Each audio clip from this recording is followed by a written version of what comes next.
Good evening, everyone. We are 20 sides to every story, and we are playing through Dragonlance Shadow of the Dragon Queen. I am Corey, the DM for this group, who I will let introduce themselves here in a minute. And we are having a great time. The characters currently are in Vogler, and just having learned that the Red Dragon Army is very close. And in fact, the Red Dragon Army has noticed the town and is insisting that uh, this evening the townspeople quarter them in the village. So I'll get to a little more details here in a second. 20 Sides to Every Story is a role-playing community. We dabble in a little bit of everything. If you haven't checked out our Discord yet, I highly encourage you to do so. It's pretty active all times of day, and people there getting all sorts of TTRPGs, console and video gaming, as well as art and various other things. And so I encourage you to check it out. If you like what you see in our programming, I encourage you to subscribe to the channel so you know when we're online. And there's also other ways to support the channel, which we very much appreciate, including through the EXP store down below, where you can help out the characters, or if you don't like the characters, help out the DM. And so let's go through some character introductions real quick. I'm just going to start across the screen as they're laid out tonight. If you guys could just tell me, introduce yourself, introduce your character a little bit. And why don't we go for some sort of interesting fact about your character tonight that may or may not be known. It wouldn't, yeah, may or may not be known to the audience or the party. Quinton, I'm going to start with you. Hey everybody, I'm Alex. I'm playing Quinton. He is a human wizard of the abjuration variety. I believe I just picked that out.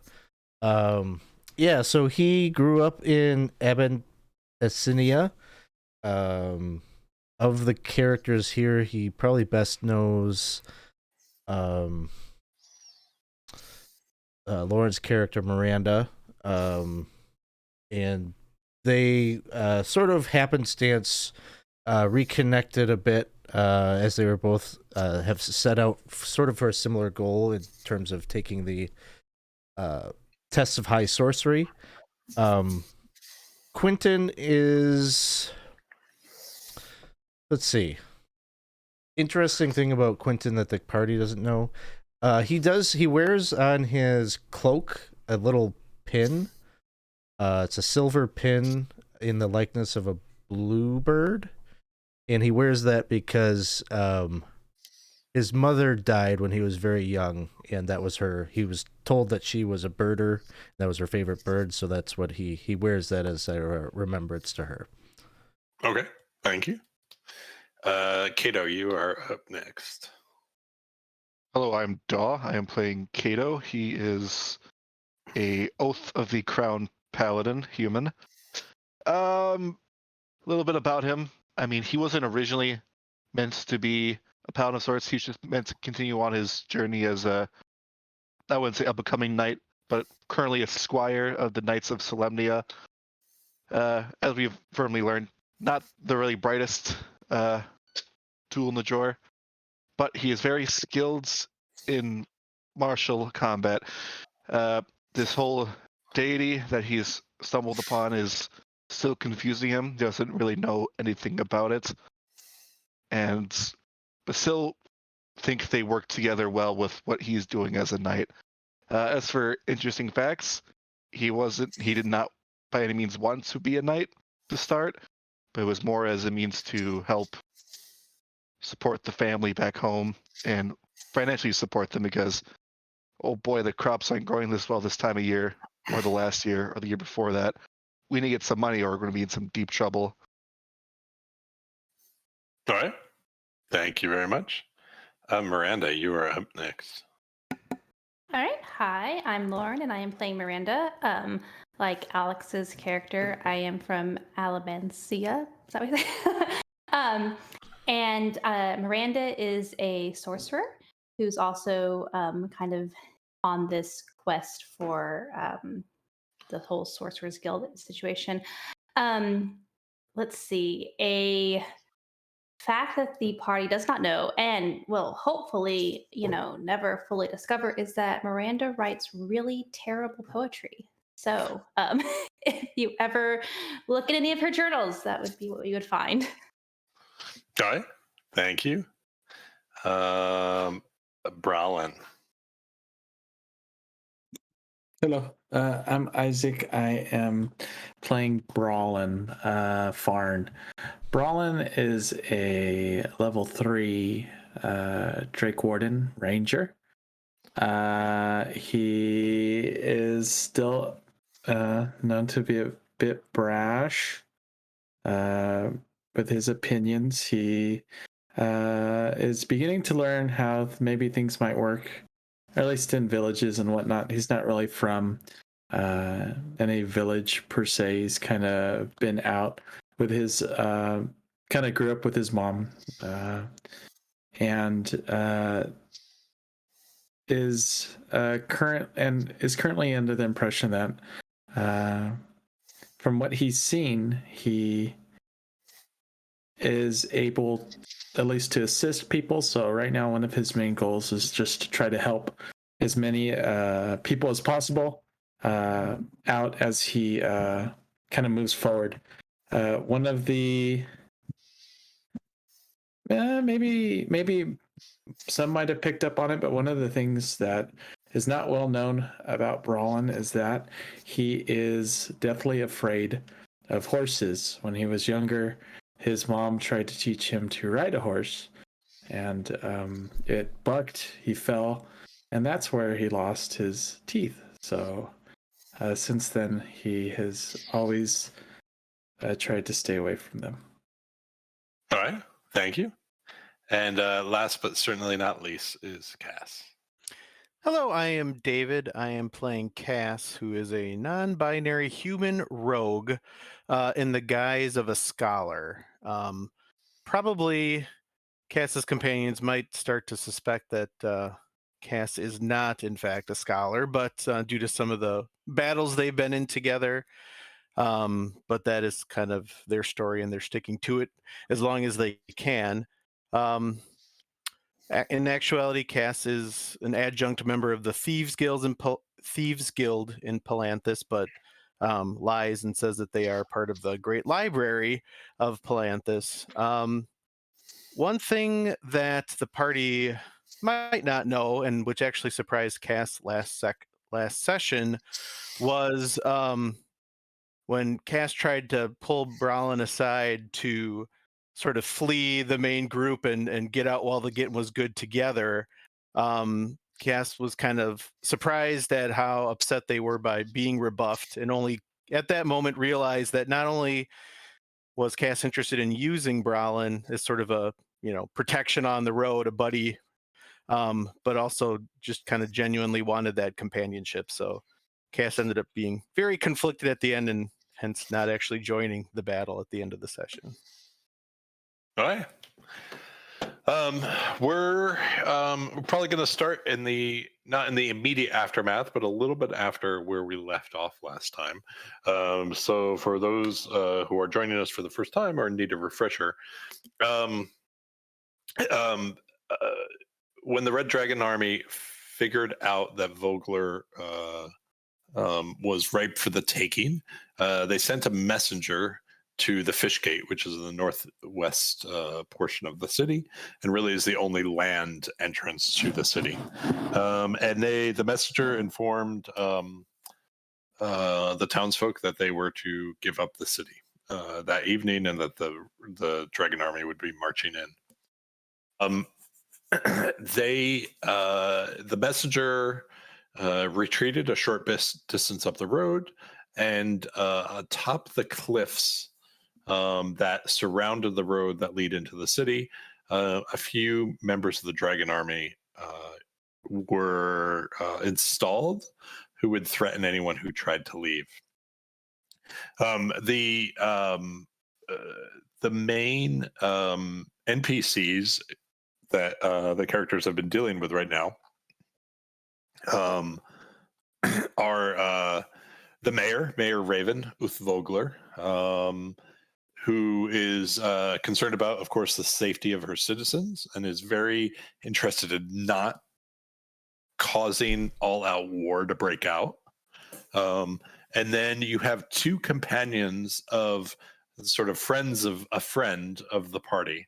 So Cudgel Ironsmile and Becklin Uthharan. Becklin is a member of the Knights of Solemnia, and is the senior by experience, most military official in the town. Cudgel is a known leader of a famous mercenary group. Unfortunately, most of that mercenary group was paid off by the Red Dragon Army, although the characters don't know that yet, but they probably have pieced a little bit of that together, to betray the town, which they did. If the party was not there to stop them, the Red Dragon Army would probably already be inside the town. But this mercenary group managed to kill most of the militia in the town already. There's a few standouts before they were driven off. The tactical advantage that the characters gained last session was that they dispatched those 4 members of the Dragon Army that were on top of the cliff, which would allow someone to get to the remainder of the mercenary group to let them know what was happening down in the village. The mercenary group's about an hour away, with hopes that these trained warriors, the likes of which are not within the village, could come closer and try to protect the town. So, excuse you, my dog's coughing. And so they were successful in doing that, thanks to Gnome and their device, the Gnome Flinger, which flung the individuals through the air quite silently over behind those troops. They were able to get a sneak up to the individuals and dispatch them quickly. The 4th individual of note is Darrett. Darrett is a little bit kind of like a squire to Becklin. He dreams of being in the Knights of Solemnia one day, and Becklin has asked that Darrett more or less accompany the party and help them out with any questions or just helping them find things. And so he's pretty inexperienced and pretty green, but has a big heart and tries the best he can.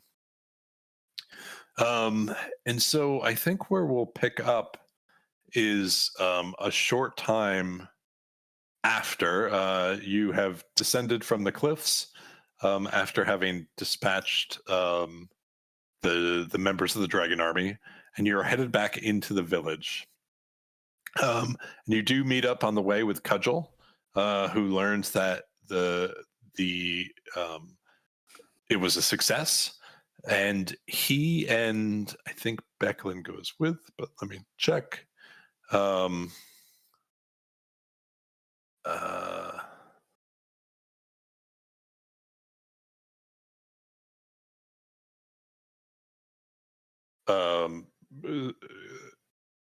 Cudgel will depart to get the rest of the mercenary group up from the camp. And so you head back to the tavern, which has become the de facto headquarters for the defense of the city. And you see Garrett standing. Darrett. What's his name? Darrett. Sorry. His name is one letter off a very common name. It's whatever you think it is. Just say the opposite, because that's right. what it really is. Yeah. Yeah. Exactly. Darrett with a D. Darrett is standing outside as you approach, and looks happy to see you.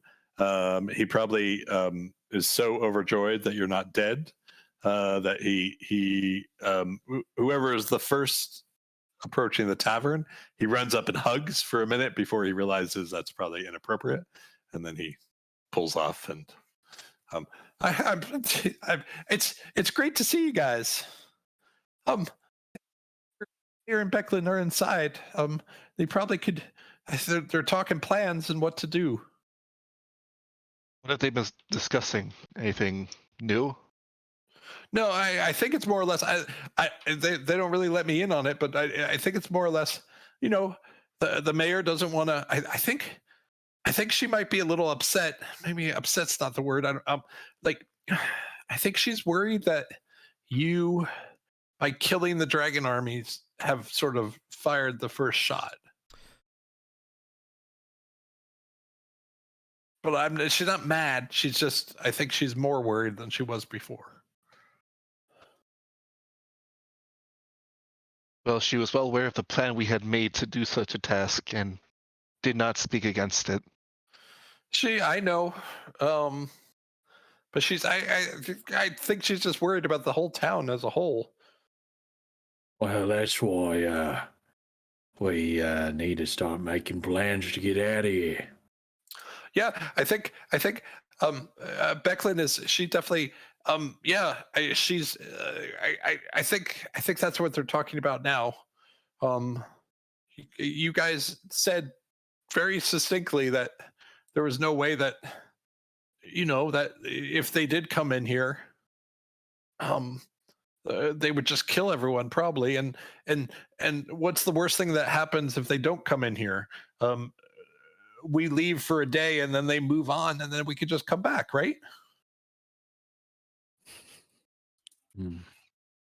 I don't think that's what's going to happen. If you're worried about right? the gnome flinger, we can make a new one. No, I'm not too worried about the gnome flinger.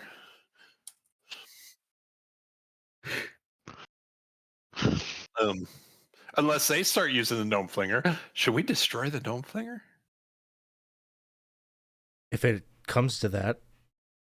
Oh, I don't think that's really high on the list of things to do right now. Kato walks in. It worked really well. It was very effective. You saw how we dropped in and destroyed them. They could use it against us. Okay.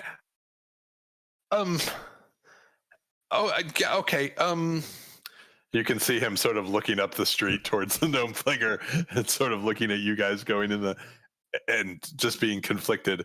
He's like, the mayor's inside. I'm sure she wants to talk to you. Do you all? We shouldn't keep the mayor waiting. Very important person. And Miranda, you and Cass would have sort of been in the general area, if not actually already inside, with the healing of individuals who had gotten injured in the Battle of High Hill, the mock battle that turned quite deadly.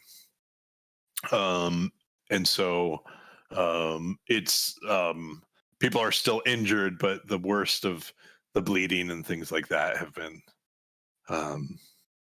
taken care of at this point, for those who were able to be saved. You see, as you walk in, the food that had been set for the party the night before mostly cleared off now.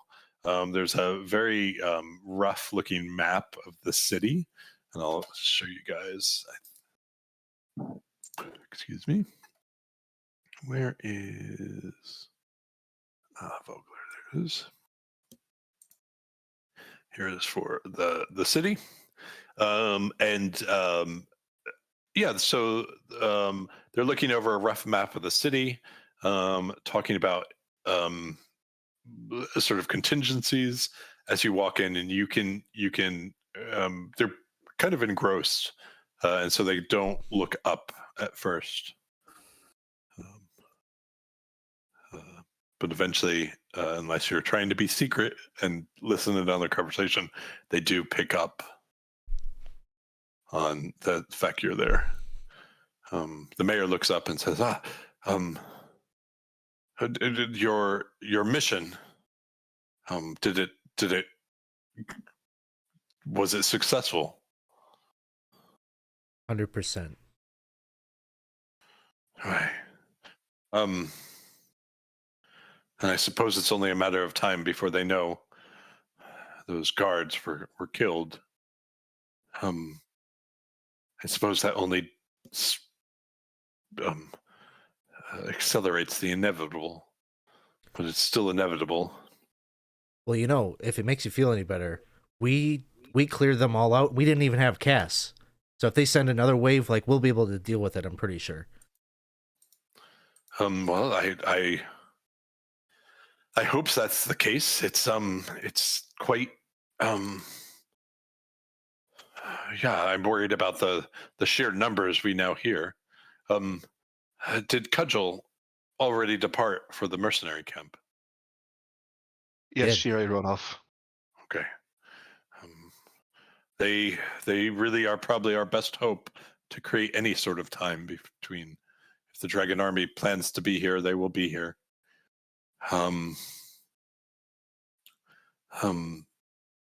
Becklin is sort of looking you up and down, but Becklin's very, very quiet again. It's a little weird. She is still sort of she is the most experienced military, or most experienced at combat and military matters, and she's not really saying too much as the mayor continues and says,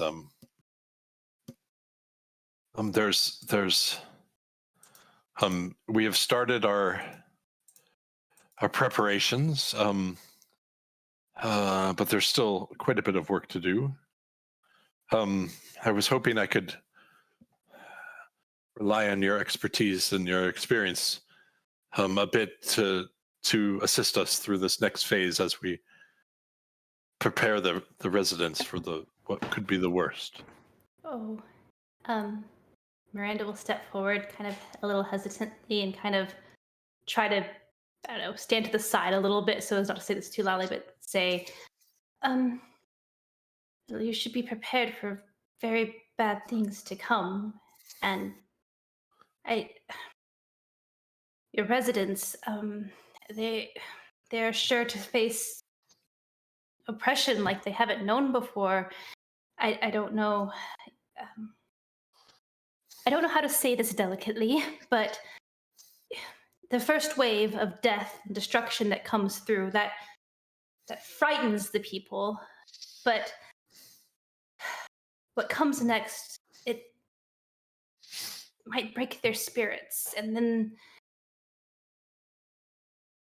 well, before long, people, not because they're bad people, mind you, they're not bad people, but they do what they have to do to survive. And so some of them will start working with, the Red Army in some ways, just to try to make sure that they're not killed or their children aren't. It's very complicated. So you must understand that they're not bad people, but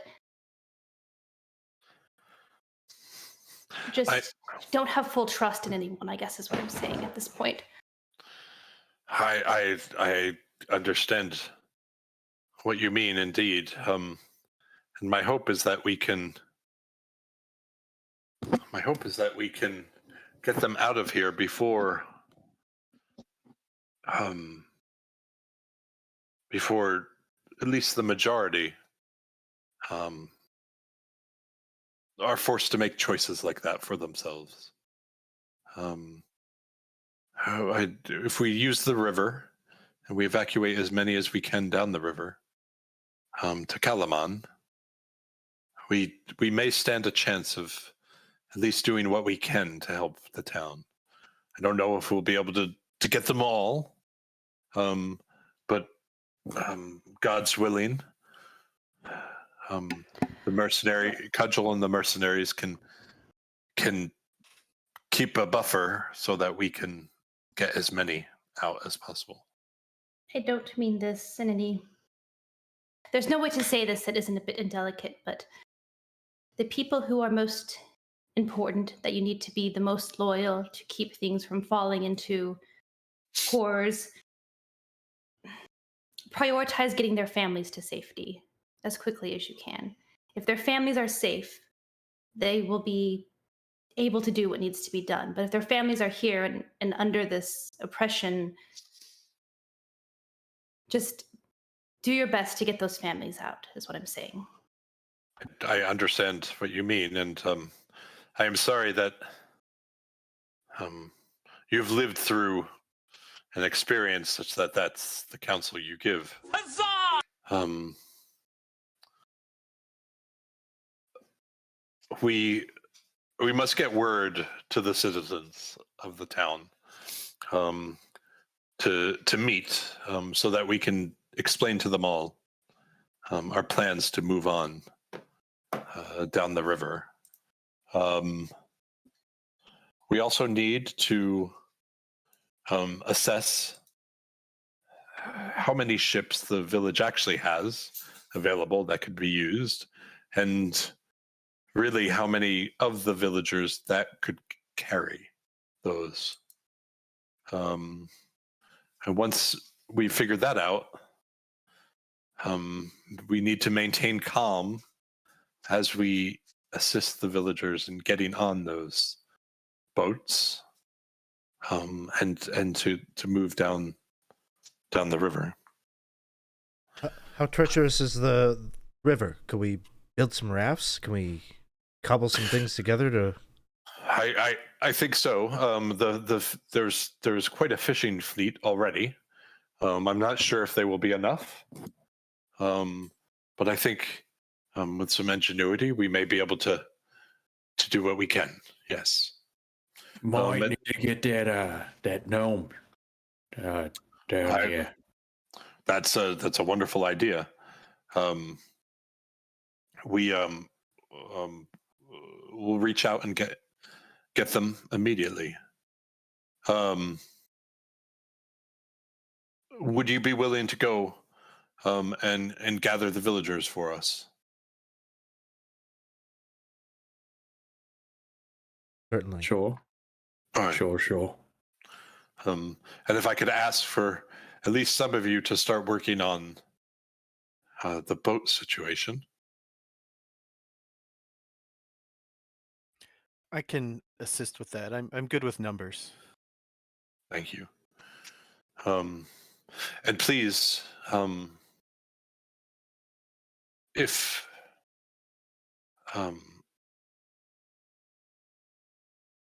you just remember, this effort may fail if the town panics. We need to try to keep the people calm, and we need to panic will help us in no way. Oh, don't tell them that army's coming. I think that's unfortunately already known. The story of the messenger has spread wide and far. So I think it's important that we present a plan to the people, and that we have a way forward to move them to safety. I warn you, I think that you'll be able to keep people calm as long as the boats are plentiful. But as the positions on the boats get fewer and the people on the shore realize that there are more people than positions, things might turn very ugly at that point. Well, then let us try to find enough boats that there are enough for everyone. Yes. What are you doing, Sophie? Sorry. So if someone asks if there's enough boats, I'm supposed to say... Absolutely. You say absolutely, Quinton. You say yes, we are in a fishing village. There are plenty of boats for everyone, always. You tell them yes. Okay, I can do it. Yes. There are several piers in this town, judging by the map before us. I recommend that we have one point of entry because then we can control the throng of people better rather than everyone running to all the coastline to try to flee.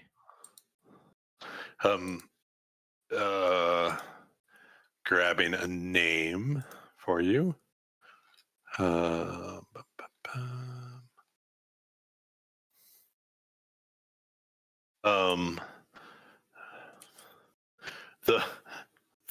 The Warfinger, Umpton Lanth. He has purview over the docks. And his son, Nassau, they may be able to assist. It might be wise to speak to them, at least to start the process and to start an inventory of what is available.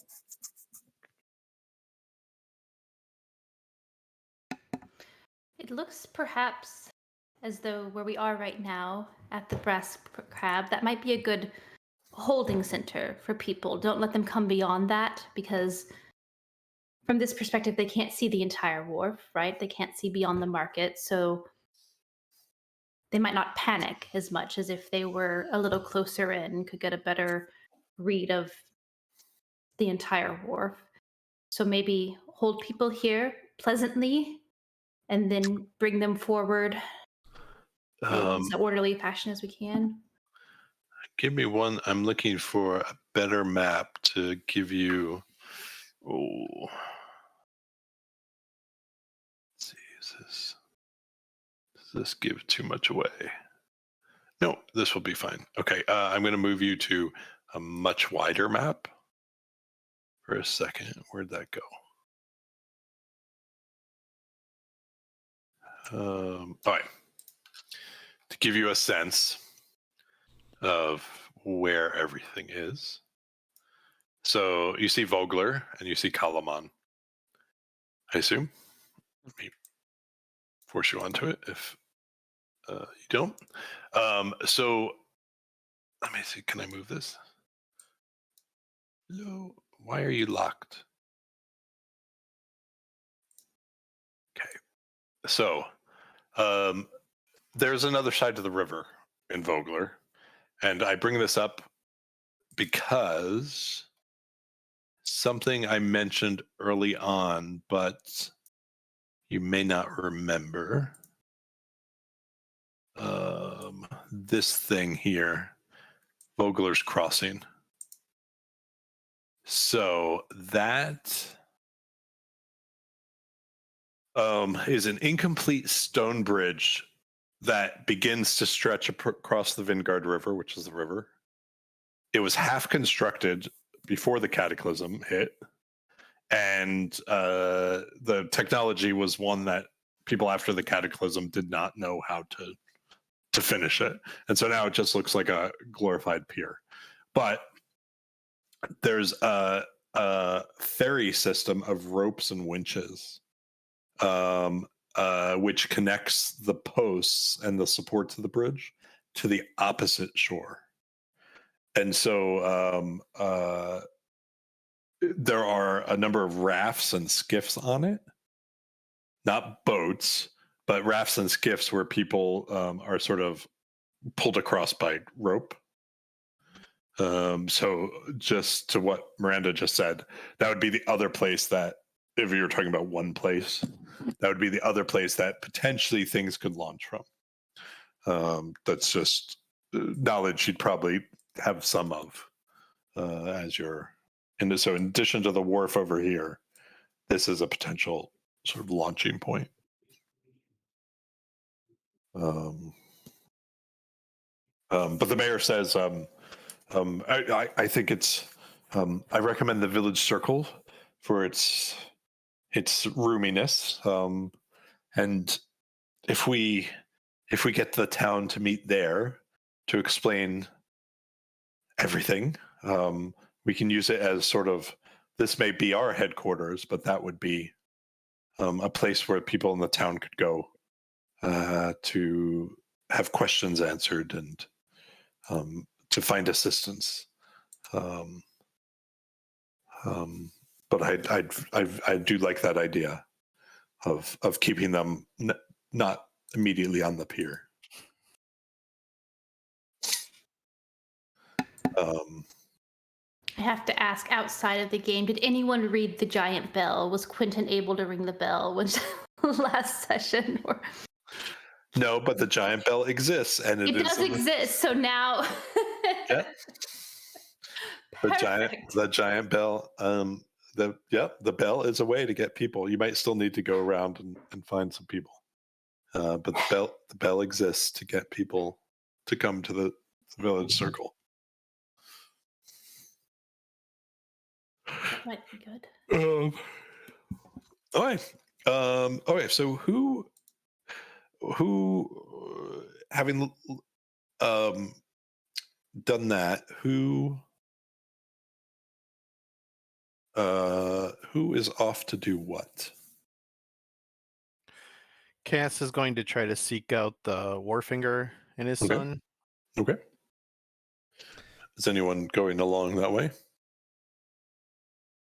I think Quinton probably will go talk to the gnome and see what assistance he might lend to, like, building boats, building ships, and such. Okay. Cool. Miranda will try to be helpful with the population control at the village circle. Okay. Corey, we've had a long rest since the fight. You would not have had a long rest okay. since the fight. So I would give you a short rest, though, if you want one. Yes, please.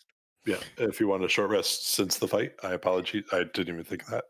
How bloody did everyone look walking through the door? Because Cass definitely would have been making sure, A, they all survived, and B, what kind of condition they were in. Brallin definitely looked like he got beat up pretty bad.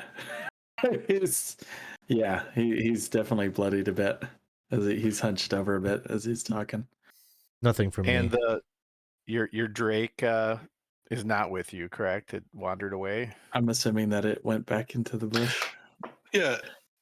So it is a little weird. It seems aware of you in danger at the moment, but maybe not quite so civilized that. Not quite so civilized. Sorry, there's a button underneath our screen in Discord that's sparkling. I don't know why. And so, so not quite so civilized, but you could probably figure out how to get it towards you if you needed it. Okay.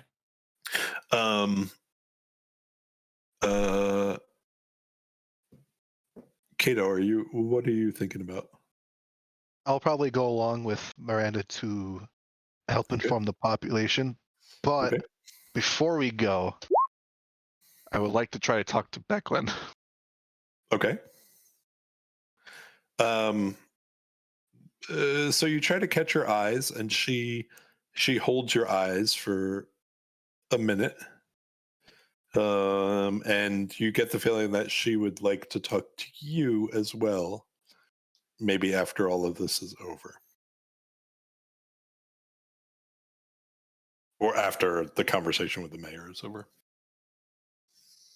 Give a nod. And Brallin, I apologize if you said where you're off to. I mean, if he would probably, if he would definitely need to take a short rest. I don't know if he needed to take it now or if he had done it sooner.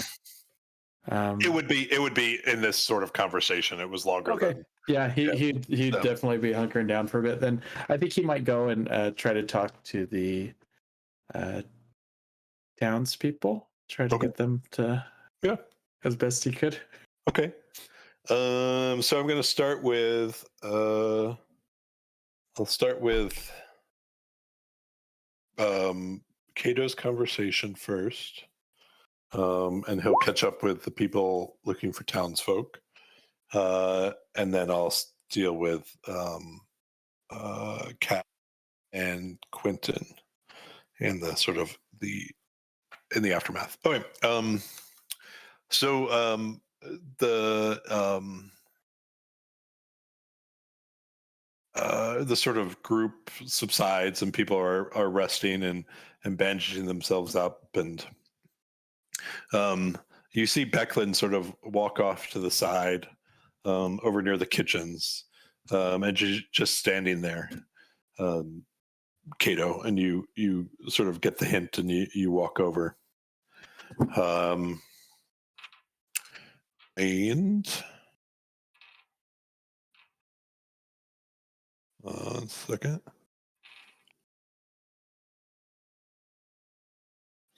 She says, I hate to ask you, but I think I need to ask you a favor. What may that be? In Thornwall Keep, underneath my bed, is a large wooden box. I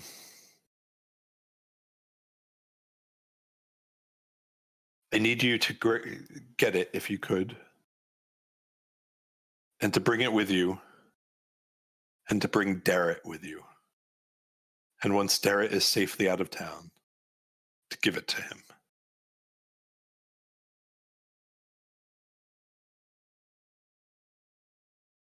Why wouldn't you want to give it to him yourself? I know where I will be needed. And I know that if there's any chance of the citizens getting out of this town, I must be up past the gates with Cudgel. Is that why you've been so quiet during all these meetings? Well, a little. I know the mayor's thoughts are that if a knight is out front and seen, the dragon army may pause at least momentarily, for fear of invoking the wrath of the entire order. But it's my honor to do so, and my honor to protect this place, which I've grown to love.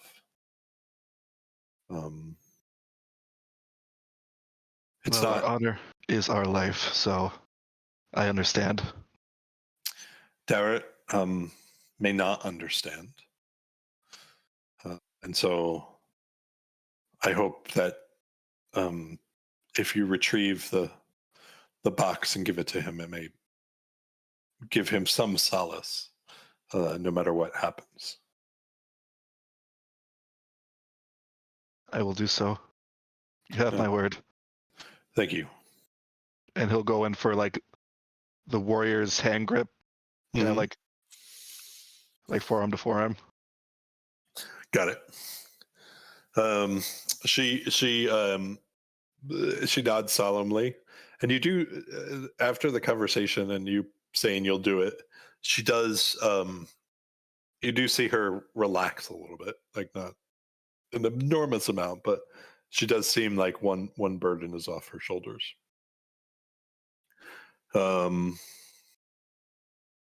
Okay. So Brallin and Miranda, you it's mid-morning, late morning, and as you approach the village circle, you just see that bell gleaming in the light. It shines like the brightest bell you've ever seen. Do we really have to go to all these people? Couldn't we just... You really want to ring the bell, don't you, bro? Well, I just figured it would get everyone here quicker. Wouldn't have to answer so many questions multiple times, just once. My That's concern... great, right? Right, that wouldn't be bad. No, my concern, though, is that if you ring the bell, it will draw attention to this place, and then who knows what will descend upon us, and the people might come in chaos and be afraid. I mean, No chaos, right? we don't want chaos. Maybe Got it. instead of like really ringing the bell hard, maybe just like ding-a-ling-a-ling. That's probably a terrible idea, though. That would probably cause the same effect. I don't trust myself, honestly, ma'am. I'm gonna go up there and I'm gonna give it all I got. So I best not even do it. All right. Let's just go in this circle here. These people here closest to us at this point, they are likely the ones that are the most influential in this town around the mayor's circle. Let's gather those families, get them out, and then we can go from there. And maybe we can ring the bell at that point. Let's clear this little area around us first. I mean, I'll get it. I'll get the bell thing. Understand, I don't have to ring the bell. No, I'm not saying you do. I'm just saying it might actually be a good idea at this point to ring the bell at that point. To ring this, I don't know that we can clear it all, block by block is what I'm saying. But I'm just saying for now, let's clear this little village circle area, get those people out, and then we'll decide what to do from there.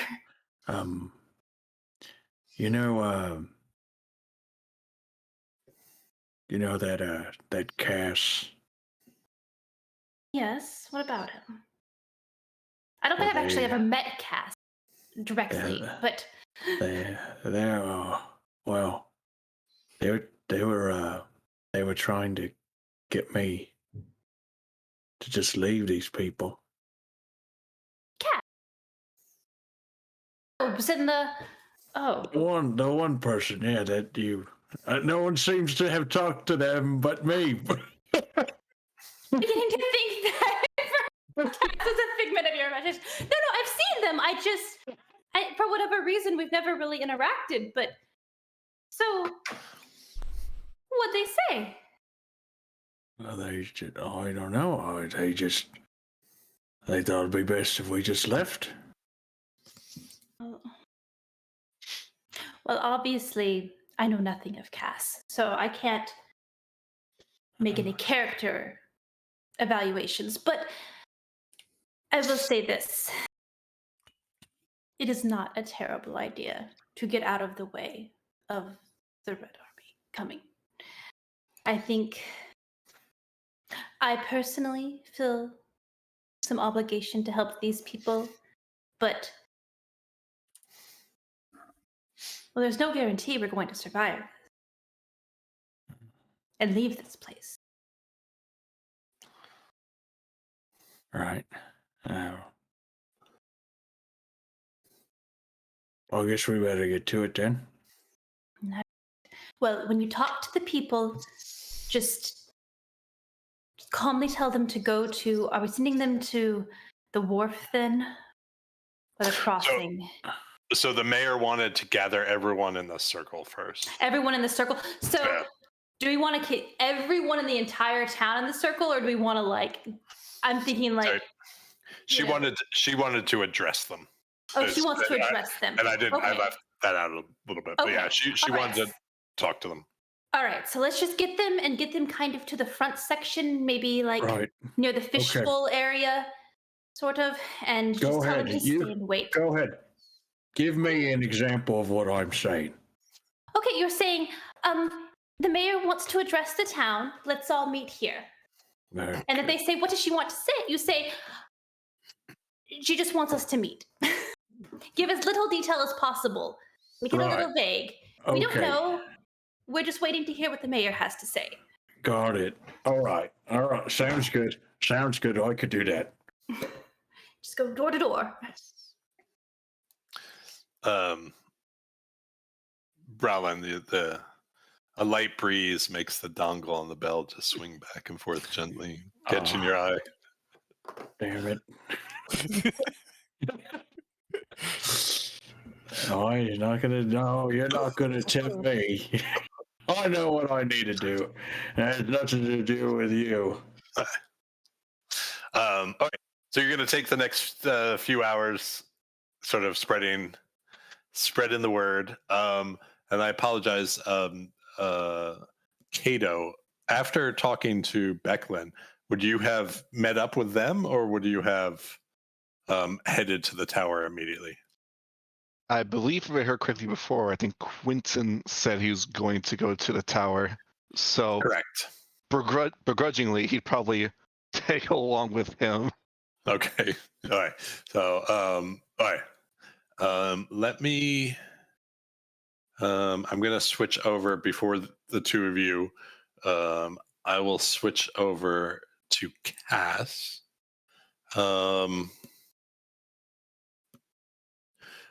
So, Cass, it's a little bit of a big job, and you do find the harbor master.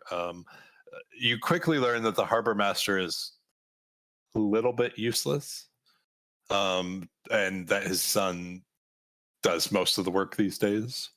But the harbor master is still pretty revered in that.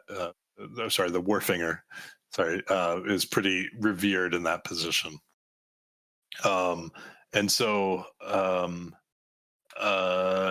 son says, "Well, let's walk through this. From we'll start upstream and walk down, and we'll try to make an inventory here of what we can." Can we start?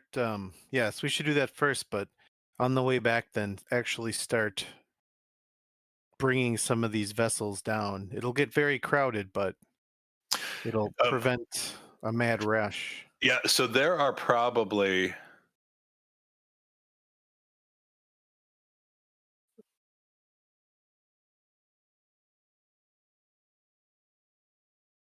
there are probably 60 to 70 of these vessels.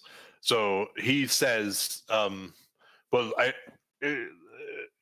I agree, getting them in some sort of order where they can be used and boarded quickly. But just you and I together could not do that. I'll send word to the owners to start moving ships, and it's going to take a little bit of planning on his part. And so you guys sort of over the next hour or so, there's a couple things you figure out. You come up with a plan for where, sort of a plan for actually boarding the boats, which is probably the logistical nightmare of the whole thing, that plan. But as some of the fears realize that you had mentioned, there are about 400 people in Vogler, and the boats will probably fit only about 200. And so you see him becoming a little panicked. Not panicked is the word. Very concerned as that thought dawns on them, is that there's fewer boats than or fewer spaces on boats than people. And so he does start asking sort of if you have ideas of what you might do. One option we could consider is having a part of the fleet bring people across the river, where they will be at least out of immediate harm, and then draw back and bring the others to Calumet. We may have to have kind of a land exodus as well as a retreat by sea. If half the town gets in the ships and sails off, it means the other half are stranded here. So it really will be a matter of how quickly can we ferry people across and then take every vessel so the enemy can't do the same. And he gives you probably an estimate. I mean, if the idea is that the town is going to be ferried across, and then the other half is going to sail downstream. He's probably saying between 2 and 3 hours, but that is if everyone is organized and the boats and that is ready to go. From the time that people are ready to go, basically. And so that will be contingent a little bit on the efforts of getting people into the village circle. I think together, and can you remind me what the son's name is, or does it not matter? No, go. I'm happy to. I just have to. It wasn't a major character, so I know it ends in UI. AU. Nesau. Nesau. So Cass would say, perhaps we make a recommendation to Becklin and the mayor to get the able-bodied adults across the river and try to get the elderly and children into the boats thereafter. And if it only if it can be done in 3 hours in an orderly way, if all hell breaks loose, then all bets are off. Indeed.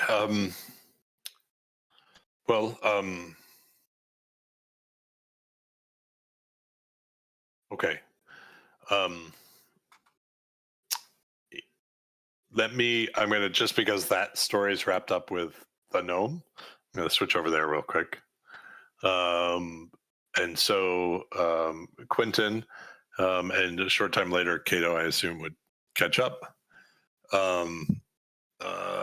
You head up to the gnome, the tower. Are you... Kato, are you trying to be at all secretive about this box? Or you? No. Okay. So you probably peel off and then reappear at some point during this conversation. And so, one second.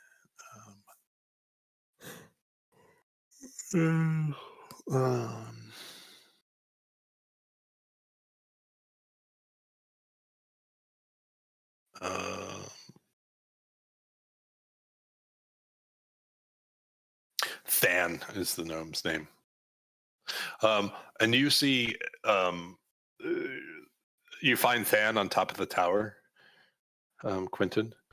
And he is tinkering with the gnome flinger, trying to make it faster and more efficient. And you see, currently it's actually somewhat in disrepair, as he took it apart to try to make it better after his first round of tests on you. And sorry, it's a they turn around and oh, you're here. What did you think? I expected a full report, but I didn't get a full report. What did you think? It seemed very quiet. It seemed very efficient, but it took a while to reset. First of all, I love this thing with all of my heart, and it pains me. That means a lot to me. He takes his hat off, puts it to his heart. It pains me that I have to come here and interrupt your very important work. Oh, you have more important work. I love work. We do. And let me preface this by saying, by no means do we not have enough boats to evacuate every single person in the village. But there's no way we have enough boats to evacuate. Are we evacuating every single person in the village? Yes, but we definitely have enough boats, but maybe we could use a few more. No, I mean, no, there's no way. I walked by that wharf. There's definitely not enough boats. We have enough boats, but we need more. Well, you need more.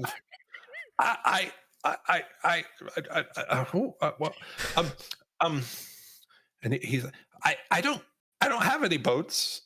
We need to make some. Oh, make boats. oh, I've never made boats before. And you see him run around and start to like sort of grab something. And then at a certain point, you see him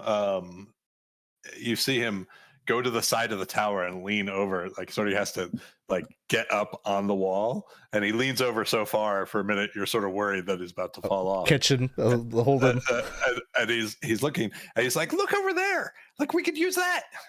And he points at the pier and the ferry system, like back and forth.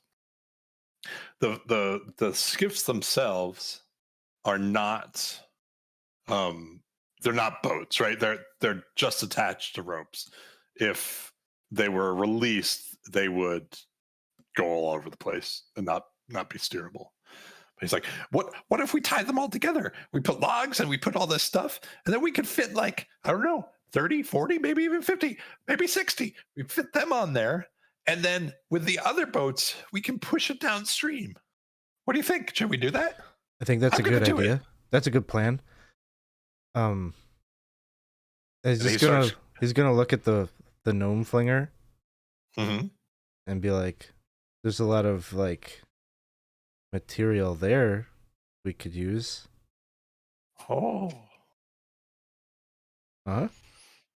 Oh. And he looks at the gnome flinger. Oh.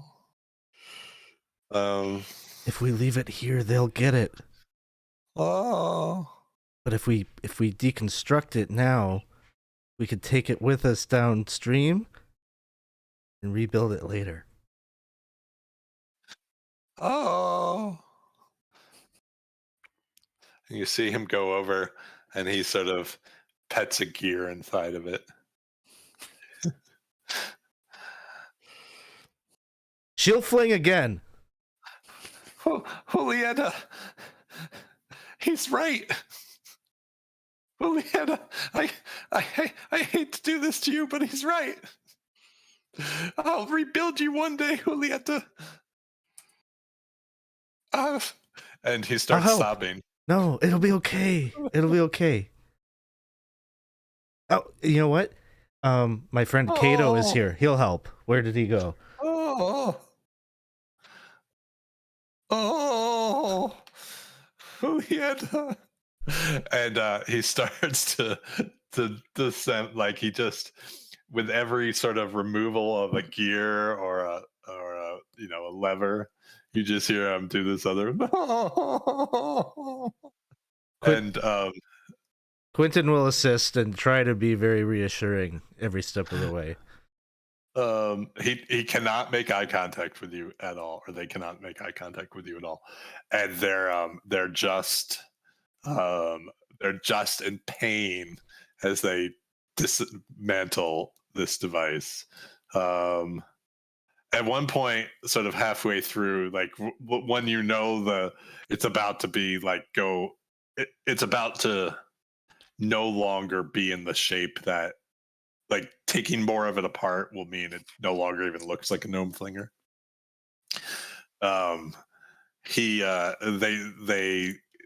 They turn to you and say, yeah, I think I can handle it from here. Do you want to go and start on the big boat? Sure thing. Raft? Goodbye. Okay. Bye. Oh, Julieta. And you can hear him sobbing as you head down the stairs, where you run into Kato. Kato, so the box, super easy to find, very heavy. Not impossibly heavy for you, but just heavy.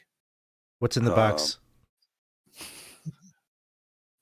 Not of my concern right now. Just with that horrible wailing. Oh, he's upset because he's dismantling the gnome flinger to take with us downriver. Julieta, there was no one like you. Oh. Will he be okay? He said he's fine. Right. Well, do you have any plans for what we're going to do in terms of getting people out of here? Yes, more boats. We're going to disassemble ships that are on the lines that go across the river. We're gonna push them. We're gonna push the ferry. Yeah, with the bigger boats. And that's one for building or making things, but that could work, definitely. Yeah, it'll generate enough force. Absolutely, it'll push it down, and then hopefully that's enough. I guess Well- we'll know once we get back to the pier. Yeah, we'll have to double check. Cass was running the numbers on our capacity for getting people out of here. All right. So, going back real quick to the group who's assembling people. Boop, boop, boop. As more and more people are filling the village circle, and the village circle, remember, just yesterday, the Kingfisher Festival was in full swing. So still there's the colorful decorations everywhere, and the festival stage is, still at the front of the circle. And so, but unlike the day before when everyone was happy, people are pretty somber and worried. As Mayor Raven steps into the crowd and then eventually on the stage. And she doesn't mince words. She says very clearly and without fear, a dangerous army is headed here to Vogler. The Ironclad Regiment will do what it can to defend Vogler, but we now must be ready to flee. The locals stunned silence. And then maybe 20, 30 seconds later, just a question is followed by a question about another question. And like the whole crowd just erupts in shouting and anger and fear. So, seeing this and having seen this before, Miranda is going to jump on stage despite no one knowing her and having no idea who she is and being like, maybe I can help a little bit, despite, probably not being able to, and says, oh, everyone, so I think, hello, my name is Miranda. I do a little curtsy. We need now for everyone to just think of their role. We have very clear roles for people, and they're all equally important. So children, your role is very easy. You are the children, and we are going to protect you and get you to safety right away. Now, we need to have the guardians of the children. So if you are someone who is very much a caregiver, if you're a young person who has taken care of your younger siblings your whole life, like, you would be very good with the children to care for them. We need caregivers, and then we need people who are here to help make sure that everything goes smoothly. We need guards and protectors. So this is your chance now to step up and be one of those people if you feel like you can help with that. And we have a plan for everyone, but to make this go smoothly, think about how you can best serve your community right now, and look into yourself, and wherever you feel, look for the children here and the caregivers here, the guards here, and if you are anyone who has experience in sailing or shipbuilding or anything like that, please come to us and you can be of help there. So and I can, if you need something mended, I am very, very good at that. So I can help you if anyone needs that. And I'm giving it back over to the mayor now. She is wonderful and has a plan, and it will all be okay as long as we stay calm. Everyone must stay calm. That is very important. Make me a persuasion check.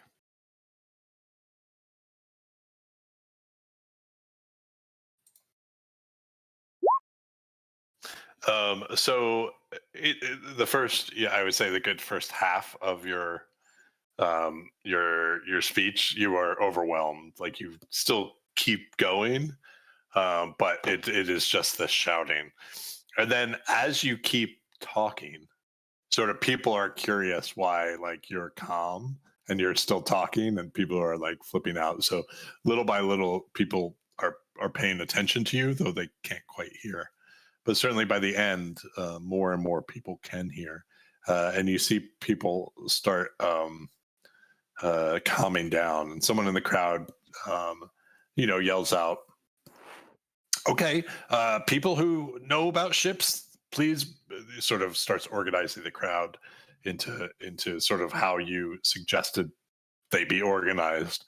The mayor nods at you and sort of lips thank you to you as she sort of ducks down to head back to headquarters.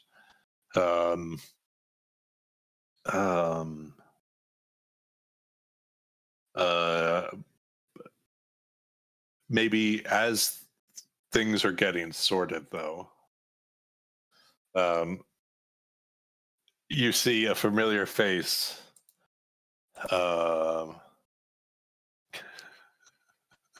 What? Crawl up on stage. And I think some people are predicting what's about to happen. You see a young, bratish Baccharis the Younger be like, "Hey guys, I have a better plan. Like, these fools are just gonna get you killed. What we need to do is you get in your boats now and you just get the hell out of here. My dad said that is the best plan, and we plan to take our boat right now. So if you guys aren't idiots, you will get in your boats and you will go. Swim across the river if you have to." Shut up. Sorry, can you repeat that? Shut up. He yells, and then he yells it louder as he's talking. He just yells it louder and louder, and I think he gets a bit upset the more he sees this kid trying to undermine. And I think without realizing it, he might cast thaumaturgy and make his voice like extremely loud as he just continues to yell like "shut up" over and over. Shut your mouth. You don't know nothing. All you're doing is making these people panic. What are you doing, son? Make an intimidation check.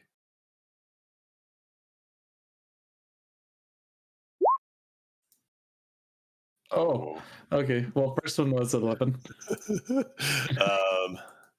Are there any re-rolls yet? No, there aren't.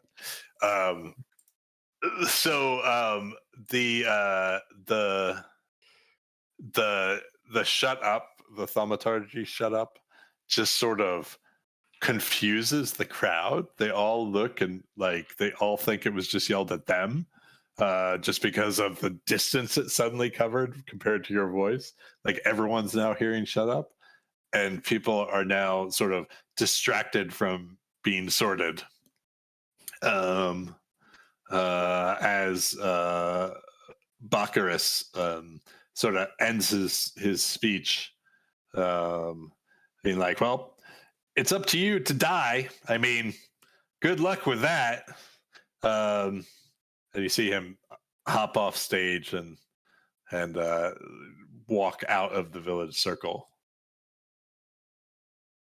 Is there anything? So I don't think Miranda would let it stand. I think like seeing that her companion has fighting words, she would say back up to the people, "This man is a coward, and if you follow his path, you will all die. I have seen such men recommend such things before, and it is a path of death and destruction. Do not follow his ways. Follow the path of community and of orderliness. Do not all rush away and ashore. You will perish if you follow his brash ways. Think of this man. You know this man. Has he ever given you good counsel?" This woman is insane. Don't listen to her. Like, who is she even? I mean, I think I might walk by and just come here. Let's go talk. I'm not going with behind. you. That's fine. Let's go. Come on. I think it's a good plan. Come with me. Come on, let's go talk. Screw off, buddy. Okay. Screw off, buddy. And he's he's trying to get out of the villain circle now. Like he's That's trying to fine. leave. Yeah, he's leaving. He can leave. I'm still gonna sock him in the gut as soon as we're away from people. Okay. Yeah. Yeah. As hard as I can. Yeah, and it's not hard to Uh-huh. hit him at all. He's a little doughy. And ow! And he falls to the ground and he says, I'm gonna tell my father. Right. And he gets up and he kicks dirt at you, and then just keeps going. His clothes a little bit dirtier than they were. Hey, buddy. I don't know you, buddy. I hate this guy. So, okay. So I'm going to advance time here a little bit, just to get through some things. So, the people know what to do. They're roughly in order, and people are being actively sorted into the logistics using Cass and the Warfinger's son, Nassau's plan. You have initially enough boats for 200 of the 400 residents. With the gnome and Quinton's additional idea, you have for 100 more. And so you're up to 300. It's now sort of early afternoon when Darrett runs up to whoever he can find, and I'll let you guys decide who he finds, and lets you know that Cudgel is back from the mercenary camp, and that he's with the mayor and they want to talk. So who all would be gathered up at the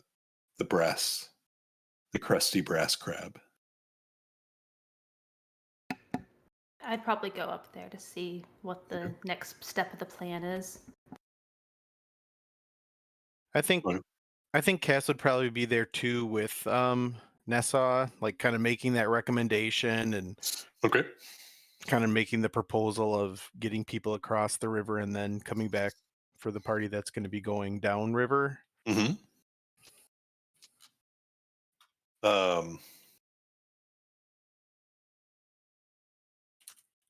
Brallin would be there. Okay.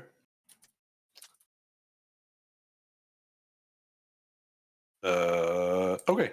So, sorry, just jumping around here in the module.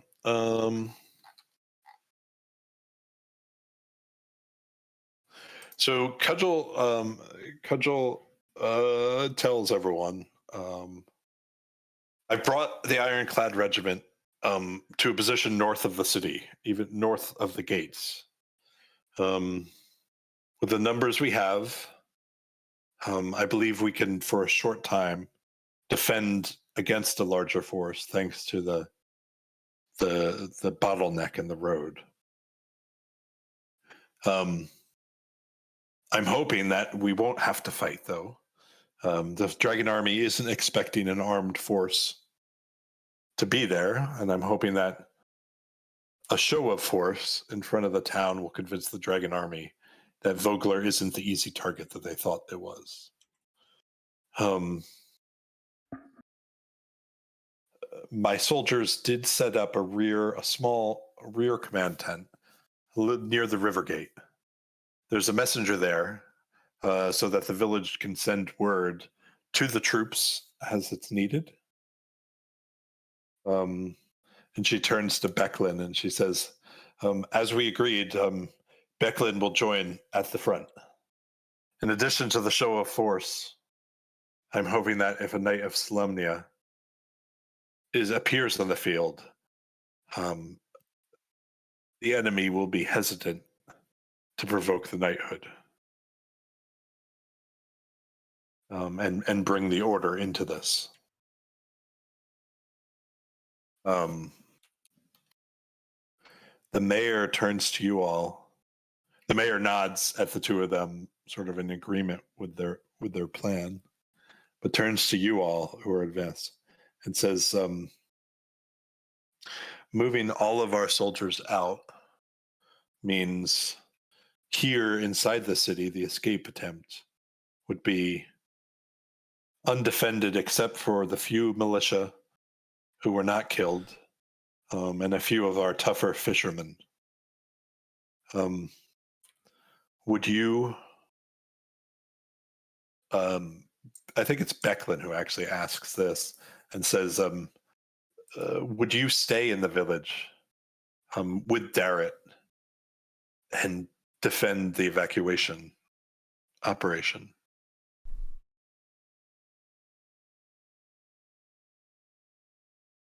I shall. No, thank you. We will give you as much time as we can. And we'll see what we can do.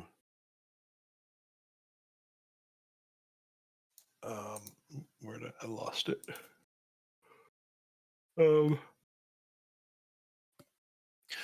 We just want to ensure that if the army does get past us, or any of them get past us, that the villagers have some sort of protection.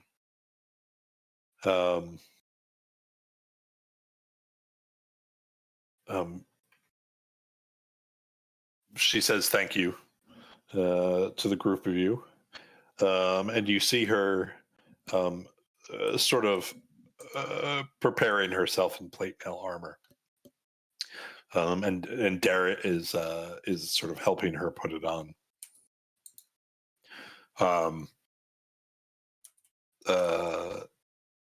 The mayor asks for sort of an assessment of the boats and how that's going. And so you sort of explain everything you know at this point. And that while you have a plan for the other fourth of the town, sort of the get on a boat and go plan would only, that part of the plan only is three-fourths of the, but she likes the idea that you get across and at least if you remove all the boats, that the dragon army would have some problem getting fully across.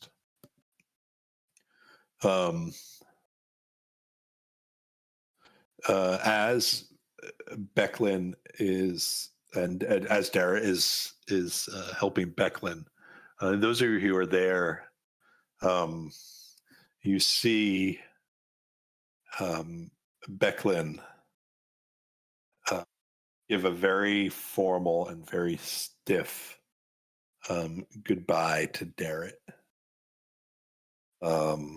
And it's a little sad, but Kato, you would absolutely recognize that in that moment, Becklin is sort of sending off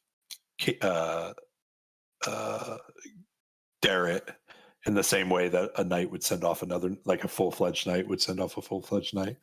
And you see Darrett sort of, I think you see that in his heart, he absolutely understands, but he doesn't want to believe that this means what he thinks it means. She breaks it off because I think it might be a little too painful for her. So she turns to the group of you and she says, she thanks you first and says, Ispin, he was right to call you friends, and I'm glad to have the chance. I'm glad I've had the chance to do the same. She shakes all your hands before Cudgel comes over and sort of pats her on the back, before shaking your hands, and the two of them the two of them ride off.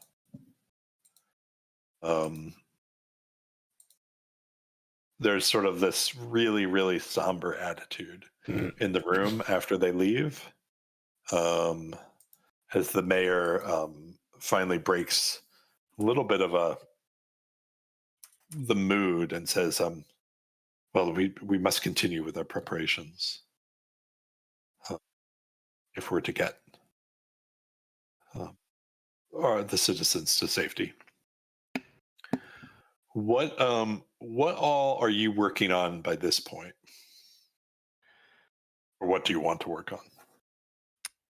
I think Cass would want to, after seeing how the mayor and Miranda started separating them in those 4 groups, would want to recommend bringing like the families forward and kind of explaining in smaller groups of people, sort of the idea of like splitting up, and the hardiest of the adults kind of again making that march on land to meet back up with their youngsters in Calaman, and again making sure there's able-bodied sailors on each of the vessels, and again just a very like kind of logistics heavy kind of conversation of, you know, if we can kind of bring group very orderly way, not seem too panicked or rushed, and then break the news for those 100 folks.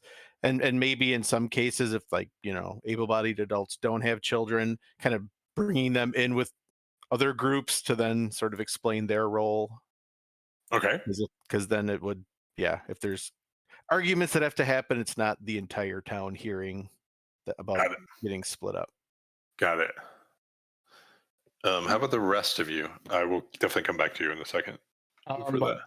Just something that might relate to that. I think Brallin, though he doesn't shine very much within the town and being able to deal with that stuff. He definitely would be interested on learning the terrain across the river, learning where they would be going, and learning what that trek meant. Up to the other town. Okay. So you do the best to sort of scout that area and ask questions about what's over there. Mm-hmm. Okay. How about the rest of you? So Miranda would be doing 2 things. One, trying to like comfort the children, like if they have like a little teddy bear that needs mending, like doing that kind of thing. But also trying to find some sort of bard to send to the front lines, because she has this feeling that whatever's happening needs to be recorded. And so she's just kind of like trying to casually ask, like, is there someone who would fill that role? Right. Okay. Kato and Quinton. What Kale will be doing is pretty much, in short, kind of using it as more of a, I wouldn't say as a status, but his regalia of a knight, helping to direct people of where they should go, and as a more, I wouldn't say a holy figure, but a leader type figure to help direct people where they need to go and take that kind of personal role, and keeping a very close eye on Darrett. Okay, got it. Quinton. I think Quinton is actually, he's probably not showing it. Like, he doesn't really display emotion very outwardly, but he is very upset after seeing the interaction between Becklin and Darrett. Like, seeing this knight and Cudgel both go, like they're going to go and fulfill their duty despite, you know, the inevitable end result of that. Just kind of leaves him like he'd probably be more useful like planning something or doing something down by the wharfs, but he's just going to start engaging in some physical, like this little tedious, he's going to start building a boat. Like, he'll pick up some tools. He's just like off by himself, just like, this is the one thing I can focus on right now. Okay. So I'm going to ask 2 of you to make rolls here. The first is Cass, and I'd like you to make a persuasion roll. Okay. The second is Quinton, and I would like you to make a survival roll.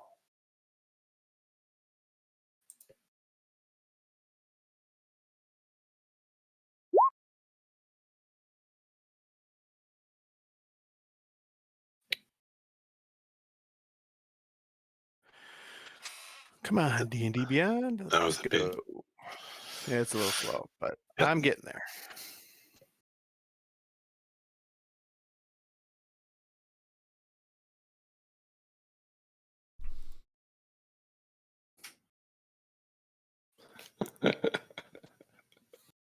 The suspense. What's going on? Let me. And Did it come through? Okay. So, Cass, so with everyone's efforts, like you are really effective at organizing, sort of, and there is pushback. There is definite pushback, but it's not terrible, and you're able to sort of, particularly with other people's help, as you guys are trying to be calm and explain that there is a process and this is what we're going to do.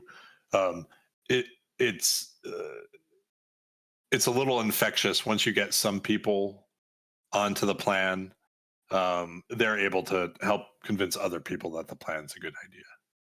And so it sort of spreads through the crowd. So even when there are problems, you don't necessarily have to deal with them directly, because there's other people in the community who say, no, give them this is our best option, etc. Quinton, as you are sort of hammering at a boat and trying to take your mind off of it, you realize that there are other parts of the ferry that probably also could be used if you could just get people to work on it. That might be enough to actually get the rest of the people. Quinton knows he's not the one to talk to people to convince them to do anything, and so he's gonna go and find Miranda. Okay. And when he finds Miranda, he's gonna explain all of the equations that are running through his brain, and like the pieces of that could be disassembled and used, and he's going to explain that and be like, now I need you to take that and just kind of dumb it down a little bit and explain it to all these people, because if we need, and he'll explain the whole workflow. Right. No, that's brilliant. Quinton, that's brilliant. I think you've saved them. Yes, I will definitely try that. And so I will try to communicate that to especially the remaining, like the strong, young, strapping people that we have that aren't currently defending things. Like, here we have a plan and it involves some hard labor, but if you do just this thing, it should get you safe passage as well. And the whole time, Quinton is like standing behind you and like under his breath, like saying like, that's not quite right, or like he's just like the little criticisms. All right. Yeah, and I'll look back and I'll be like, and you will have a very good direction about where to cut and what to hammer, and it will all be explained more thoroughly once you get to working.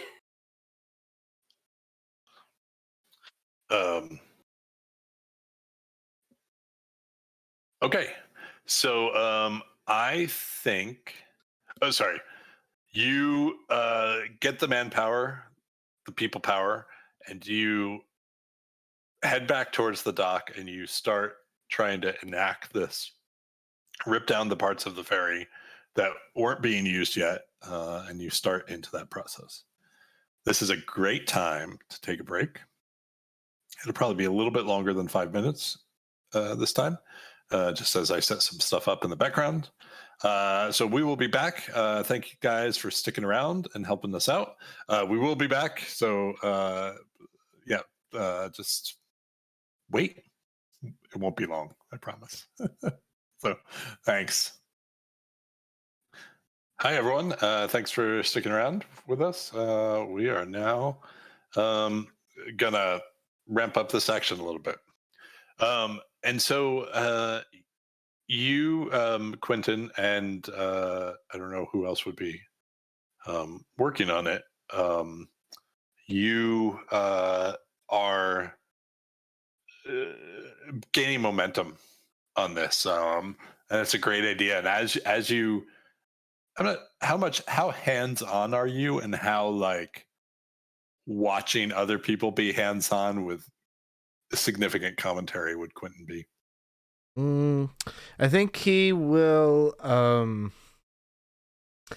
He won't get in people's way, but like if he sees someone like he sees an inefficiency or someone's doing something wrong, like he'll go over there and like try to correct them or coach them through it. Okay. So yeah, so you can tell that your vision, if properly enacted, will probably take care of that shortage of the last group of people who need to get on the boat. One small problem though. The group of you can all hear the sound of pounding horse hooves coming from the direction of the river gate across town. And you, those of you who are in the village circle, you see a mercenary from the Ironclad Regiment, the mercenary groups, riding towards you.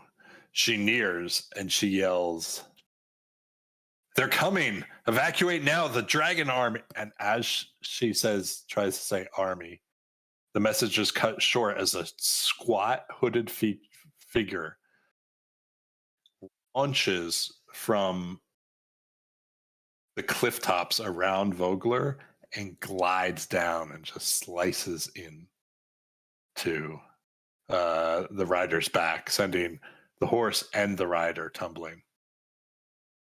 Those of you who you can self-select who is in this one, just who would be around the village circle, to be able to run up and see what is going on. Who all would be there? I set us up and direct people, so that would probably be entailing being in a village circle. I'm gonna. I don't know where the mayor is, but Cass would be kind of sticking near the mayor. The mayor probably would be moving in and out of the city circle or the village circle. So I'll leave it up to you if it was a time when. Sure, let's say. Okay. So I'm gonna move you onto a familiar map. I'm just highlighting a different part of it that you haven't seen. And so if you guys can drag. What's going on? Oh, this way. Okay. I'll make a little. Yeah, if you could put your characters down here in that box. Those of you who are nearby. I would probably be closer to the village circle again after I got the workmen going. I'd probably go back to the. And this is a short time after you saw the yelling and you saw the figure descend from the cliffs. Those of you who ran towards that, basically, it's that group of people I'm looking for. Oops. What's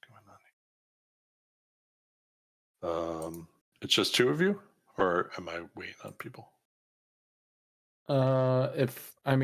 He would have been. I don't know where he would have been trying to figure out his own thing. So I don't know if he would have been close enough. Yeah, you choose. I'm gonna say that he was kind of a bit off in the distance. Okay. He wasn't expecting it to happen. Okay. So it's just two of you. Okay. So as the two of you run up, you see. Sorry, where did everything go? You see on the ground in front of you, dead horse. The horse has completely been slaughtered by this figure. And the rider, she is locked in battle. She's completely bloody. And it is this Let's see if I can put this on the screen for you. Oops, wrong one.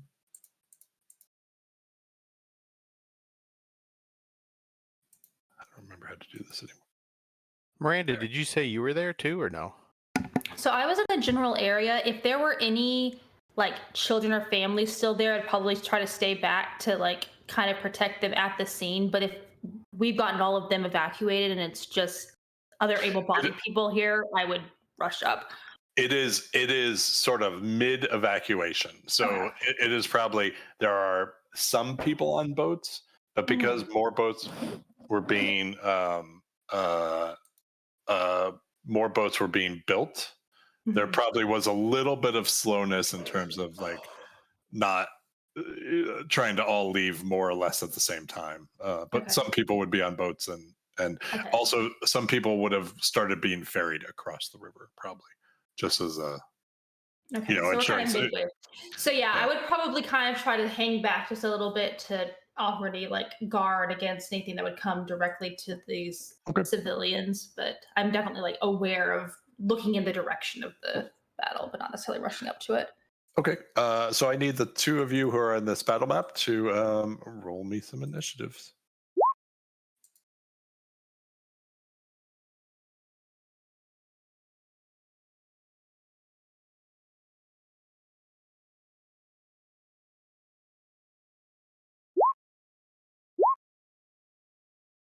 Okay, sort this thing. And you guys can move your tokens, right? Or no? Yep. Mm-hmm. Okay. Yeah. Who's that? Kato first? Kato, This is a rare sight. Why is this? Maybe that will help better. Can you move? Maybe you could move it all along, but okay. Move. Okay, cool. You are up first. You can see the creatures, right? I can. Okay. Very rare sights indeed. So one of them looks actually, to both of you, they look very familiar. No, sorry, to one of you. I'll turn back to Cass. Lizard person? Watch out when they die. They explode or turn to stone. Well, we cannot let that happen now, can we? And then he will, before running forward, say, "You gonna help this time?" And then he runs forward.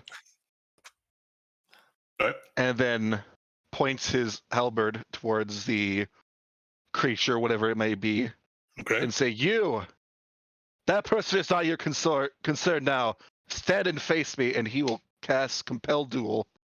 Okay. Throw that on the screen for me. Wisdom save. Oh, wow.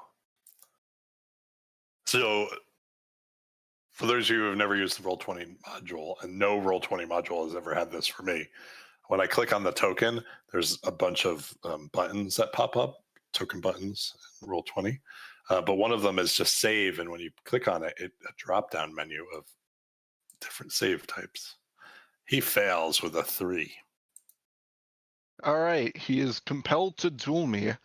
Let's see. For the duration, his disadvantage on attack rolls against creatures other than you, and must make a wisdom saving throw each time it attempts to move to a space that is more than 30 feet from you.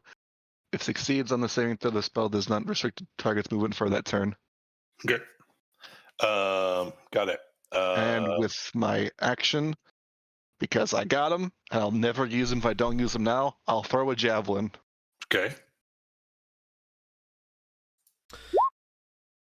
14. That hits.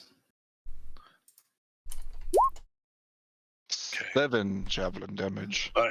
It flings into him. The scout, it's her turn next. Hey, Corey, we have a quick moment to acknowledge some raiders coming in here from Full Round Action Gaming. Thanks for the raid. Thank you, guys. That's awesome. Thank you for joining us. We are in the middle of, if you know the module, sort of the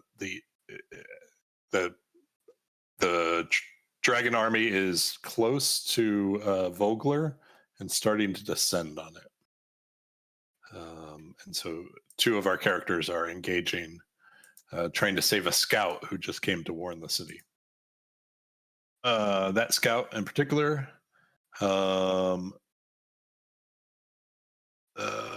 she moves up, tries to use her short sword, misses, hits with the second one though for 8 piercing. And Okay. this will end compel duel. Does it? Okay. Sure does. Cass, it's your turn. Cass will take full movement and kind of be like right on this corner here. Okay. Fire a crossbow bolt at the Draconian. That misses, unfortunately. And then, which I should have done prior, well, probably wouldn't matter, but I'm a bonus action hide, then kind of just slip around the corner. Like behind here and then hide backwards? Yeah. No problem. All right. He is no longer required to attack, so he attacks the scout. Short sword once, miss. Short sword twice with a 5, miss. Kato, it is your turn. Wasting the spell slot, sadly. But he'll move forward. And we'll make 2 Hellbird strikes. 1, 2. Those both miss. Both miss. The scout, though, is joyed to see you. Hits 7 piercing.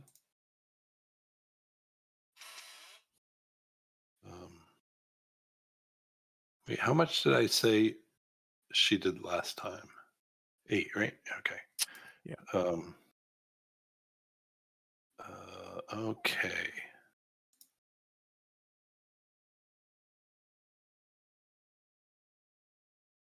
She stabs her short sword in, and then you see a look of confusion on her face as she can't pull the short sword out.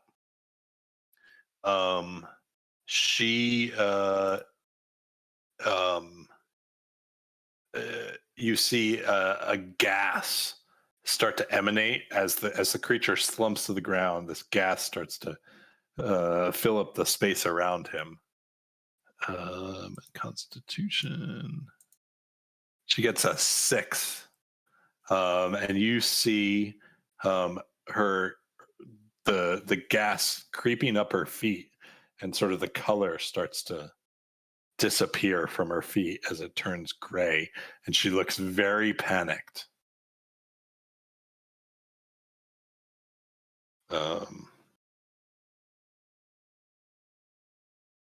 Are you guys doing anything? Probably not realizing what's happening right away. We'll pretty much kind of help guide her and lead her somewhere, but she's like really struggling for some reason, but he probably wouldn't recognize that she's, Okay. not moving too well. I'm going to take you out of combat then. She does get another Constitution saving throw, and she makes that one.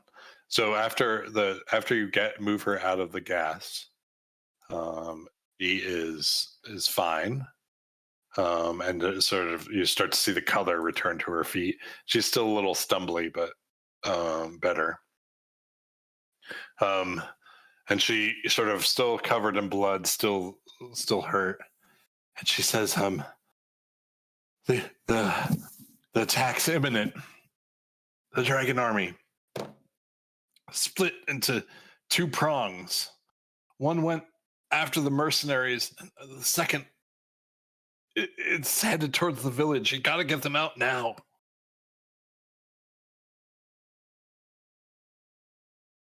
Thank you for doing your duty. And then he'll nod towards Cass and then begin to run off. Okay. Yeah, Where are you Cass running? Will follow. Where are you running? Probably where everyone's being located. Okay. Maybe trying to find Mayor Raven, inform her of the situation, and tell her it's time to go.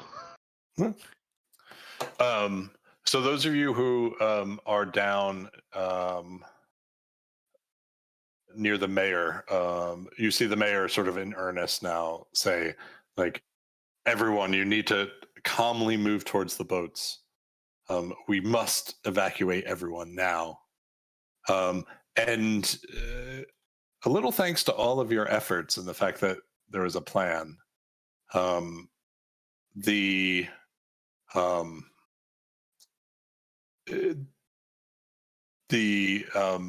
villagers are almost eerily quiet.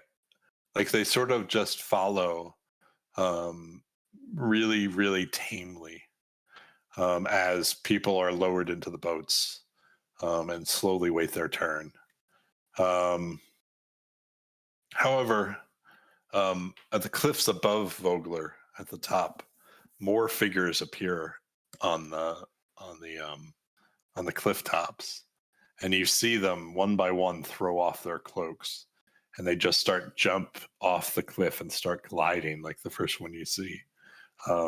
New number after number start doing this.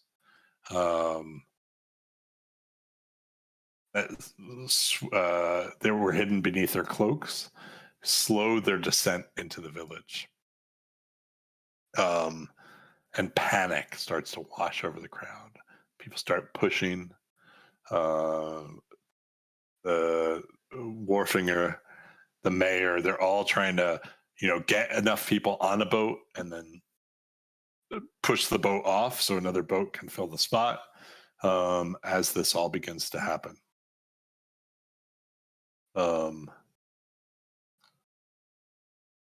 You hear the sound of these creatures landing around the city. And you hear the sound of glass breaking. You smell fire and smoke emerging from up near the gate area of the city. What are the group? I think it goes without saying, but I'll say it anyway. Quinton, you now realize your plan, while a good one, needed to happen much earlier for it to have the time to succeed. And so there's no way that your plan, there's still a fourth of the town still needs to be ferried across. Some have been, but there's still people who cannot fit on the boats. What are the group are you doing?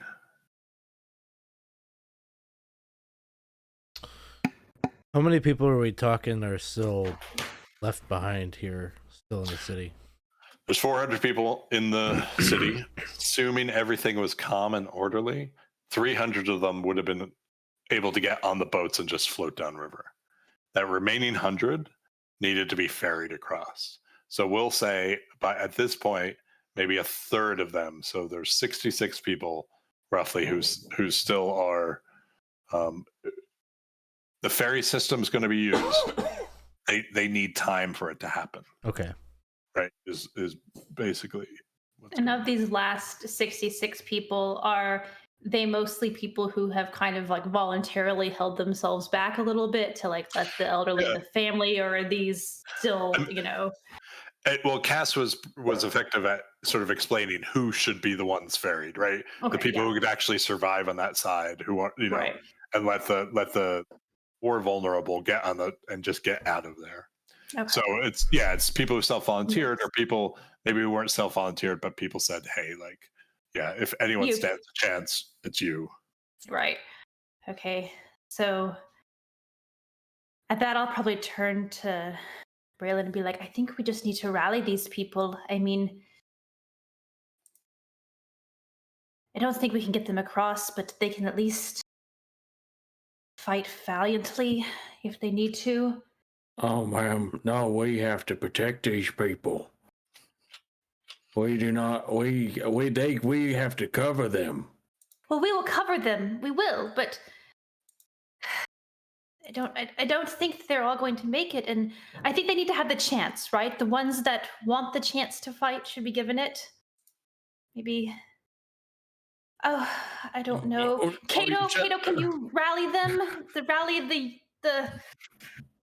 You see, he's more flustered at the moment. He's looking for Darrett.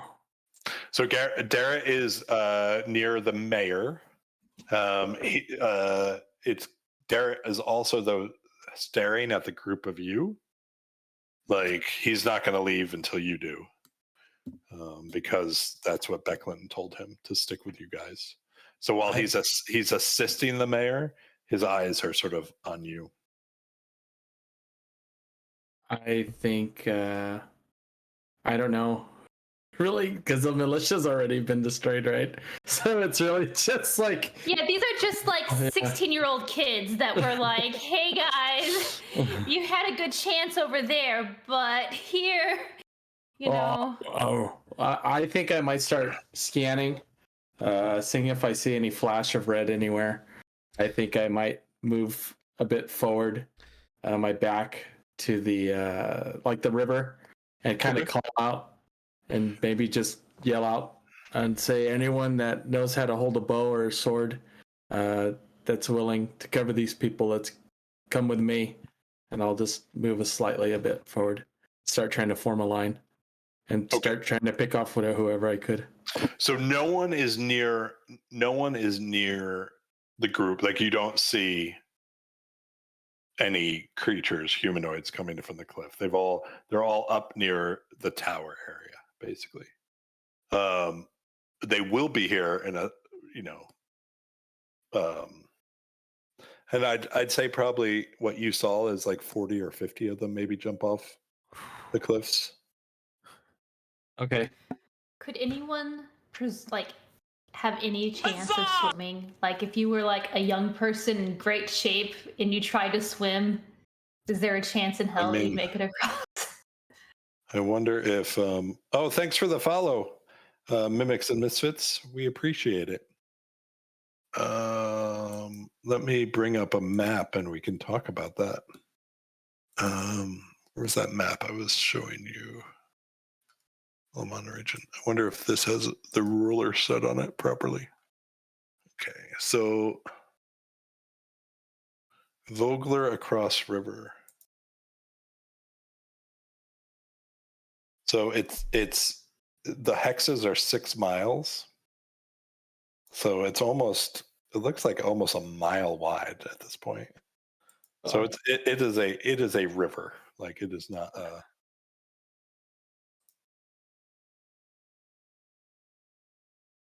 I mean, the only other option I could see right now is grabbing loose planks of wood, barrels, chuck them in the water, and hold on. Yeah, kick. So those that are. Sorry, go ahead. No, I was just say that, and the people maybe holding on to the sides of these gifts, trying to kind of hold on while they're going across, get more people through. So, and some of these ideas, like the wood and holding on to and floating downriver, sort of the mayor and to a lesser extent, but still there, Darrett are helping villagers with that sort of stuff. In the sense of there's still some sense of organization near. I am picturing that at this point, the group of you have roughly recombined, like you found each other, and you are, if all of the crowd has amassed on, sorry, what map do I have you on? I moved you. We're on the overland map. I didn't move you back. If at this point, let's say, where's my little handy drawing tool? At this point, I'm sort of thinking you guys are all, the crowd is more or less all down here, right? You can see that, right? Mm-hmm. And so you're a little north of that, in the sense of you're just making sure that the crowd gets towards the boats.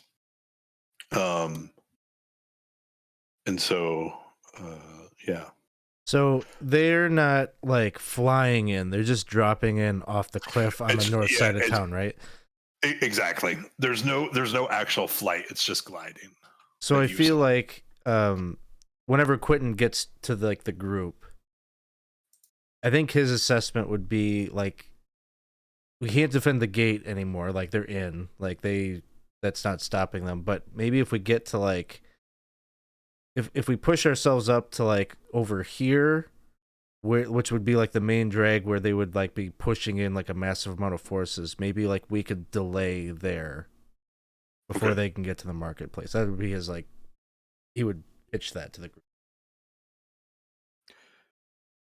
Yeah, we could strike and then fall back and strike and fall back as needed just to buy time and at least maybe prevent them from spreading out through the town. I think that's a good idea. Try to block as much as we can, for as long as we can, while the rest try to launch off here. Okay. Give me. So you slowly move up, trying to sort of Yes. buy some time. Okay. Give me 1 second as I prepare something. And just with my ability, I could start picking people off like Mhm. at 300 at 300 feet. So as soon as I'm able to within range, I'd be starting to try to Cool. take them down. Okay. And maybe if like, you know, we're holding that point, if they can see that like we're defending, we're holding that point, they'll spread out, and maybe that buys us the time that they need to get out. Right. Okay. Sorry. I'm just looking for. That. Okay. So I'm going to move you up. So as you're approaching, as you're moving more and more north, you can hear the sound of wood and stone cracking, or sort of metal against stone and metal against wood. And you're surmising that they are from the inside destroying the gate, the Fisher Gate. And so, however, as you move forward, you see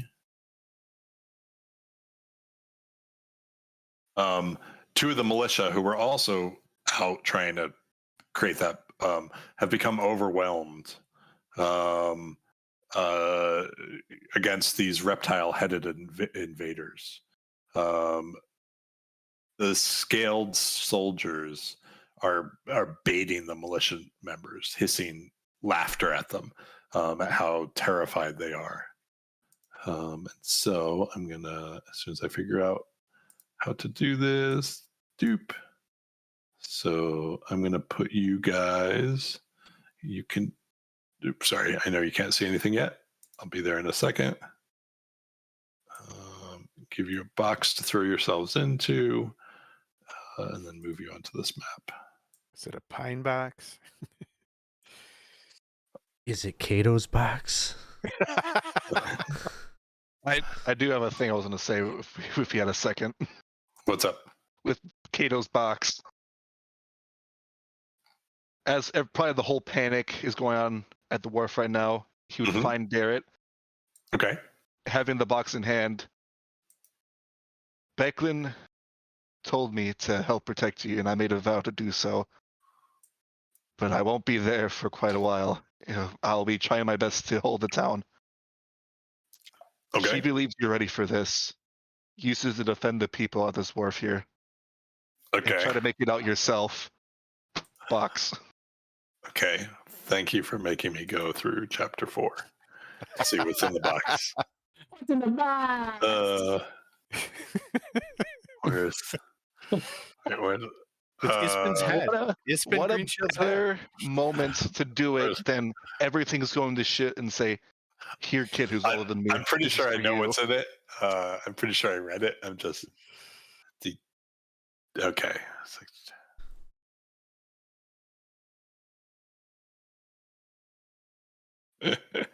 Well, it seems like it's unlikely that he thanks the characters profusely, and then, I mean, it's a very thoughtful gift, but for the situation, fairly useless.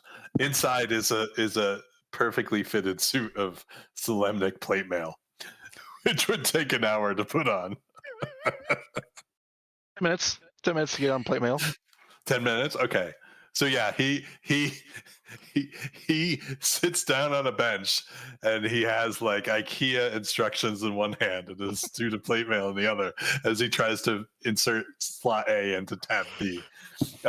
And so he's very focused on his, but he is grateful. Like he takes it very seriously. But definitely not what he was expecting.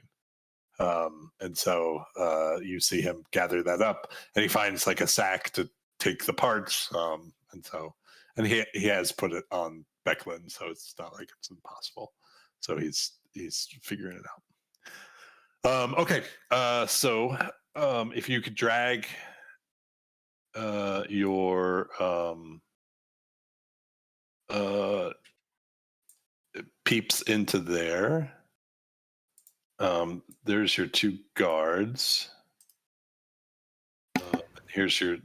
Could you put me on the map? I'm not sure how to get onto there. So you drag your name, not the picture. Drag my name. Okay, got it. And let me know if that works. If it doesn't, I'm glad to. But I think it did. Well, hold on. Actually, maybe not. Doesn't seem to be. Okay, don't worry. Okay. Can you move that? Oh, I moved you. Oh, sorry. Hold on. I'm on the different layer than you at the moment. Okay, can you move you? No, I can't move myself. Okay, that was the problem. So this is.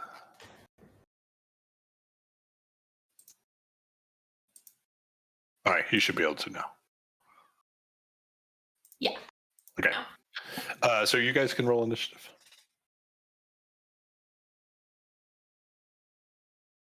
I will also roll initiative for.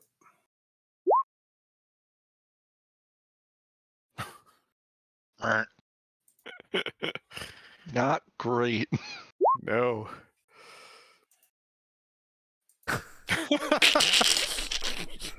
Oh, It's all up to our Hey, sorcerer. Get Come him on, out Miranda. now. Get him out now. Remember I rolled. It's 11, 9, 4, 3, 1. Miranda's gonna carry us. That's fine. 7, 9, 4, 3, 1. 1, 9, 4, 3, and 1. Okay. Da, da, da. It's actually the guards. Okay. The guards turn first. He's going to slam his spear into the Draconian next to him. 15. He actually. What's going on? 15 hits. 2. Come on. 2 piercing.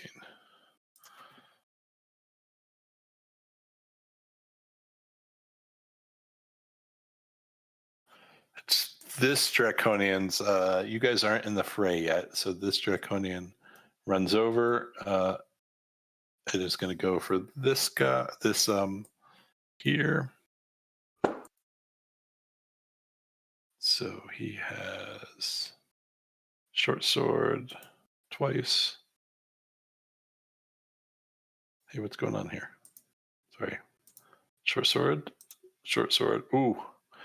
First one's a 16, second is a critical hit. But surprisingly, doesn't do much damage. Only 8 total between the 2 hits. So that guard is still up. Miranda, is you. Wow, you guys did terrible. So bad. Okay, so I'm sorry. This is the first time I'm playing a sorcerer, so this is a problem because I'm not the. So, 3rd level, do I have my meta magic yet? I'm trying to see where it is to cast it because I want to like dual cast my chaos bolt if I can, but It'll probably be in features. It's in features. Okay, let's see features. There, meta magic. Okay, so I want to twin spell use a sorcery point to twin spell my chaos bolt. Okay. So.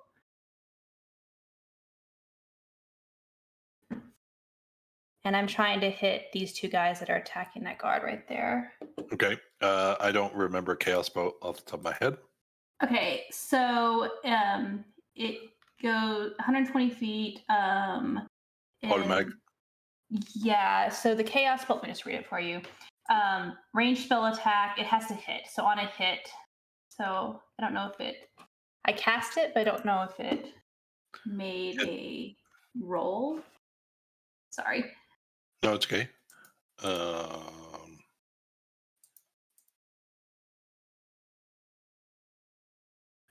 Chaos Bolt.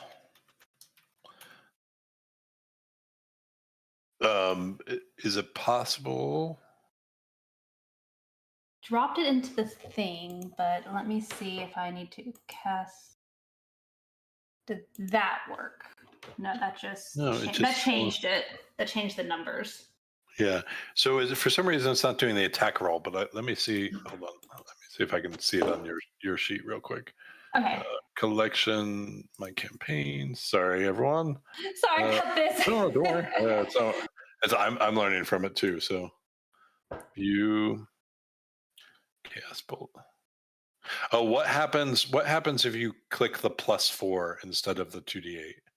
Is that what you've been doing? I was pushing the spell slot, and then I tried cast on VTT. Next to click on that +4 and see what happens. Where's the +4? I'm sorry, I'm not seeing that. So under actions, all. Actions, all +4. I see her. Yeah, Chaos Bolt. Chaos Bolt. Yep. See if that works. Perfect. Okay. Yay! Yep, that works. So that hits both of them, and so I'll take that. What's the difference between the 12? Oh, because it's upcast is the 7? Yeah, it's that's I believe the type of damage that it does.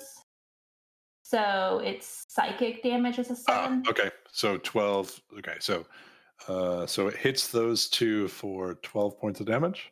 Yeah. And okay. It's 12 points. Thank you. And then that was not the same numbers, so that's all it is. All right, that is it. All right. It's this other Draconians. 8 misses, 17 hits. And this scout is dead. This militia member. Who is it? That's Kato next, right? I will, with my bonus action, say a little prayer to myself and cast Divine Favor. I will run up here and I will whack this guy. Okay. Hellbird, 22 hit. For a grand total of 11 points. Okay. Give me 1 second. I'm fixing everyone's nameplates.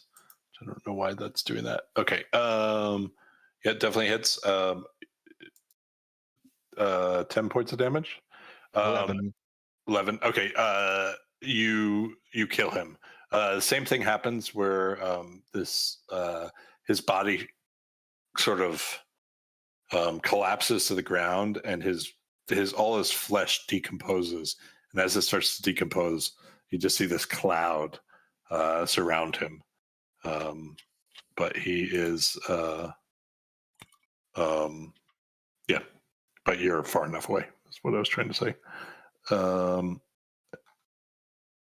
Wait, did I skip over a bunch of people? No, everyone's at the bottom. Where are you, though? I don't see you in the turn order anymore. By the very top, I'm at 9. Oh, that's what I did. I put the wrong name on you.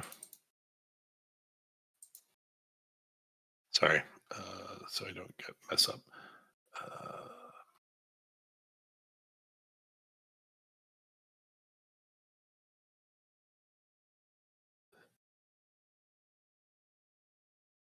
Okay. It's this last Baz Draconian's turn. He's going to swing his short sword twice at the one next to him. 14, I believe, hits. 20 hits. This one takes 6. Oh, the 14 does not hit. This takes 2 points of piercing damage. Brallin.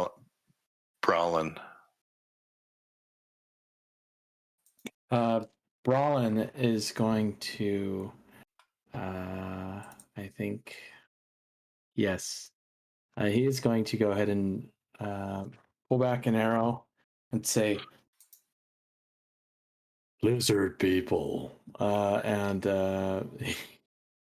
he's gonna go ahead and shoot. Which one was the one that was damaged already? This one. The one to the east. East. Okay, Yep. He's gonna shoot there. We'll do a sharpshooter. Okay. All right.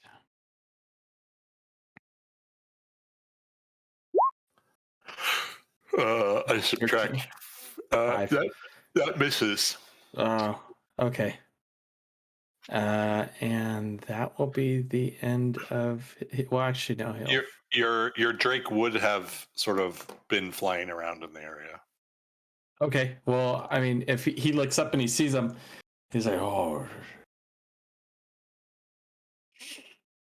dragon, good thing you're here." Where would he be able to? I'm assuming like he'd be around. Yeah, we'll start him by that tree. Okay. Sure. Cool. Okay. Yep. And he will move closer. Okay. Cass, it is your turn. So Cass has not seen the Drake because Cass was not in the last battle, but was it pretty obvious that standing right next to Brallin that he's the one who summoned it? I'll leave that up to Brallin, but it is the same Drake. Yeah. It would not even be obvious to Brallin that he summoned it. So no. But Cass did see this is the same Drake that was on the windowsill, right? Okay, so a little confused, but not seeing it as an immediate threat. Cass is gonna move up here, bonus action, hide, and then shoot a crossbow at the Eastern Draconian. Okay. Hopefully hits this time. It does not hit. Cass is off their game. Nothing's going right. All right, that's my turn. Okay.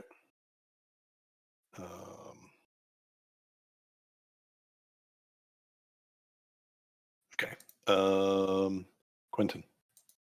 Quinton is going to cast Flaming Sphere. And I'm going to pop it right here. Okay. I guess I can draw a little circle. I can give you one too. I have a token for it. Okay. I do. I don't have one of them. I'll find it. Somewhere in my list of giant tokens I have. But then I'll use a bonus action to ram it into this guy here. Use that one for now, and I'll let you control it.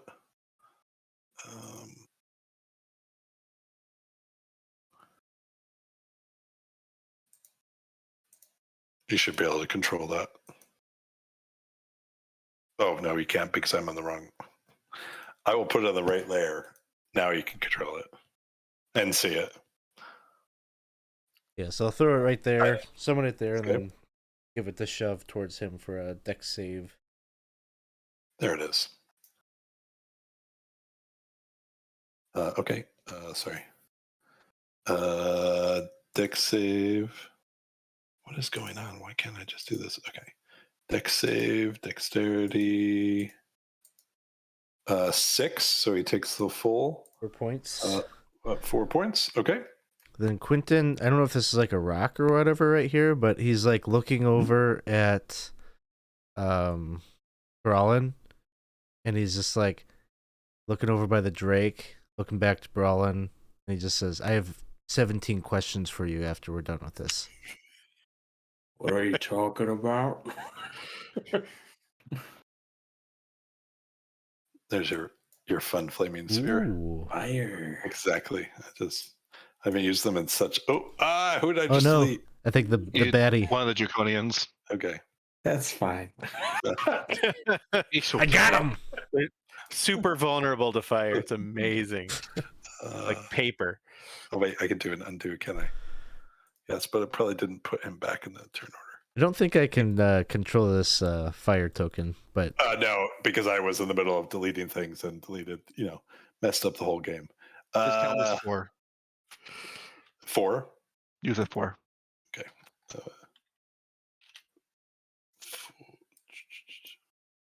Come on. 4. Thank you. Okay. Let me try to do these things one by one. Get rid of this one. This one is going to be Quinton. Okay, he should be able to control that one now. oh yeah. Okay, and I'll, if you can get rid of that circle you drew, go for it while I'm working on this other stuff. The guard attempts to spear the Draconian, misses. You guys see from the cliff above yet another creature appear. This one's slightly different than what you've seen. Thanks for the raid. I'm Butterbee.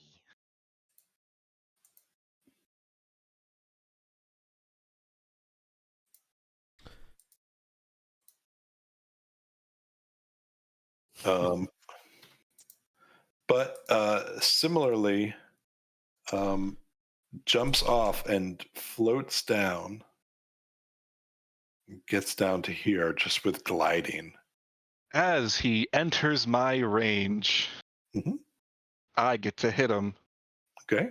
And with renewed vigor and valor in battle, once per turn, I'm going to use my precise strike as a Squire of Solemnia to gain advantage on this attack roll. Okay. Let's see. Boop, boop.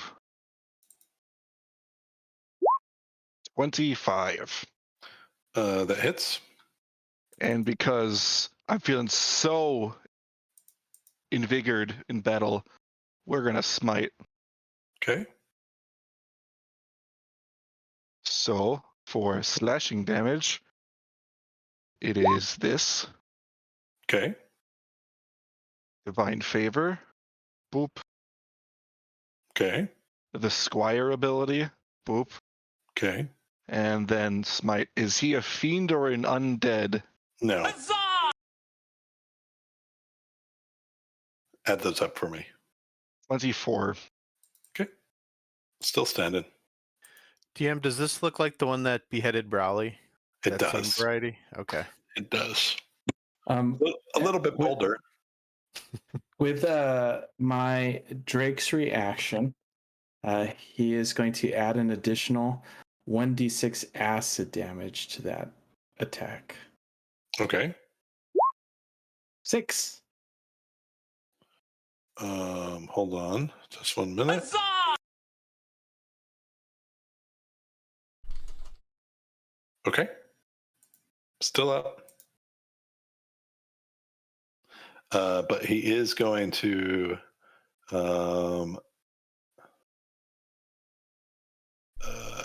dagger you. 16. And Will miss. Okay. So yep, that's it. Miranda.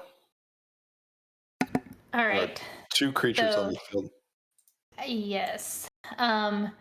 However, seeing this big guy, I'm just gonna hit him with a 2nd level Chaos Bolt. I'm not gonna twin spell this time because I want to hit him hard. Huzzah!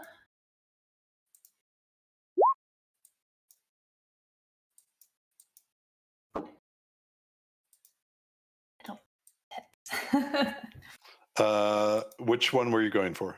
I was going for the big dragon guy. The big scary guy that just plopped onto the field. That misses. Yep, figured as much. All right. Well, I'm going to say I tried. Okay. It's this Baz Draconians, and he's going to run up to you, Kato, and short sword you twice. 15 and 5 misses. Kato, it is your turn. You have all your reactions back. This guy, I want him dead. Okay. 13 probably Misses. bonus action. That Miss. also will miss. Yep.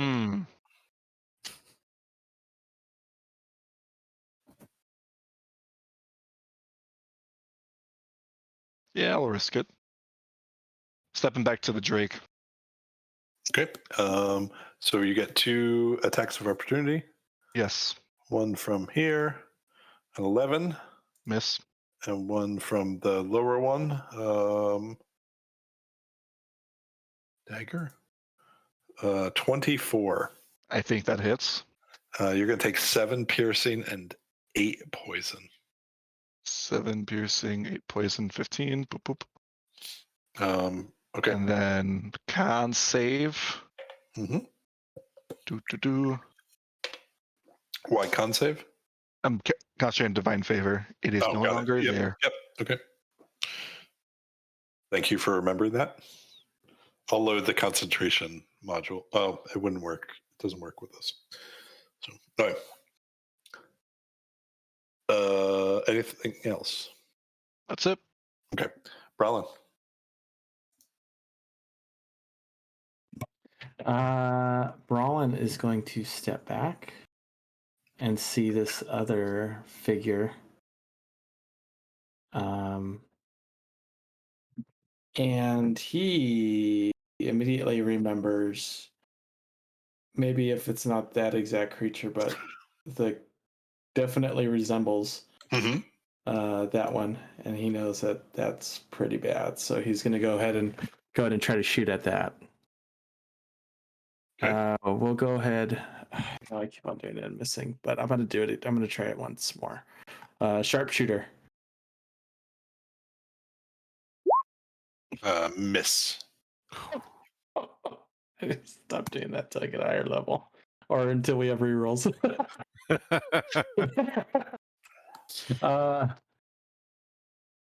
Drake is going to kind of look around and look to you, Kato, and kind of look to see which creature you want him to attack.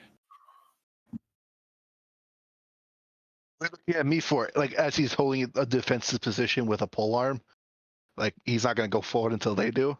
So he just shrugs. Okay, he's going after this one too. Here we go. We're gonna give him attack.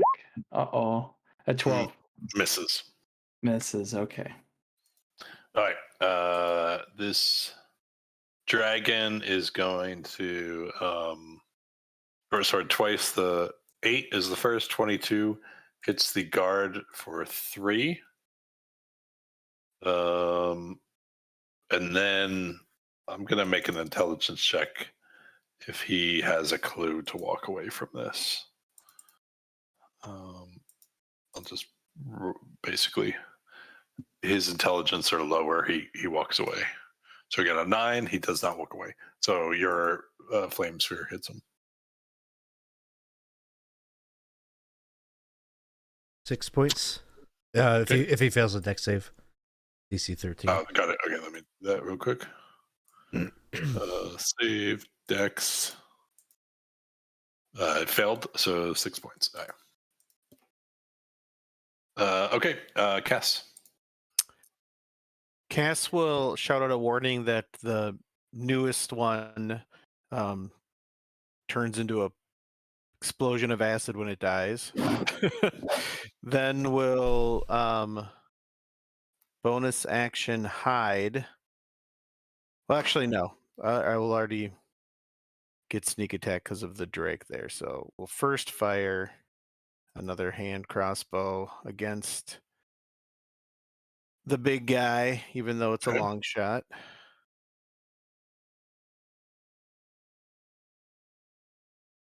Miss. And then bonus action hide, because does not want any of that action. Okay. Quinton. Let's see. Quinton will try to bash the flaming sphere into this guy. Yeah. Okay. Dexterity saving throw.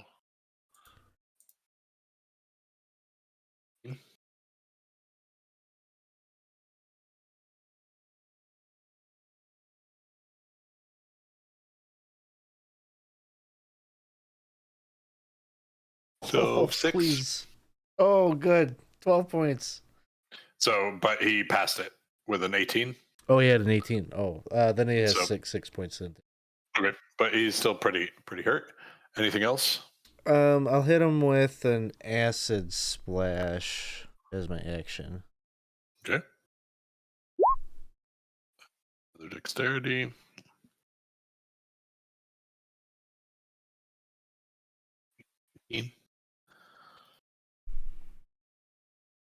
So nothing with acid splash, right? What was it? 19. Oh yeah, nothing with Yep. acid splash. Then Alright. Quinton will just kind of run over here by Miranda. He's super hopeful, so he's like running over to you, Miranda. He's like, "I think we got this. I think we're gonna be able to do it. I think we're gonna be able to hold him." Yes. The guard attacks, misses with a 4. This Draconian's going to go at, like, horrified that a dragon is attacking him. Like, and actually, yeah, I should emphasize that a little more. These creatures are super surprised that there is a dragon on the field attacking against them. They're very confused by this. But he's gonna attack with his dagger twice. 13 towards the Drake. You need a AC 16, so that misses. Okay, so 17 is the second one. Okay. It's 5 piercing and 5 poison. All right. So once it gets hit, it just poofs and Okay. vanishes. And then it's going to use that to. No, it knows that if it runs up to you. 1, 2, 3, 4. Yep, it's going to go for these two. Sneaky. Miranda. All right.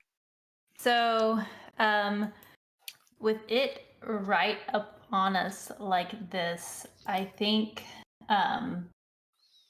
so I am going to almost just like spontaneously, without thinking, cast my color spray to just like flash of light, hopefully blind it from hitting us, Okay. directly at it, so it's not going to hit Quinton too. Color display. Okay. Roll the 60-10. I think you could just Alright. click on it in the roll 20 window, and it Alright, will where- magically see where. Click on it. I- 60-10. Yeah, I think it up. Yep, 27. Okay. So it is blind, right? Yeah, blind. Yes. Yeah. Okay. Blind. Yep. All right. Anything else, Miranda?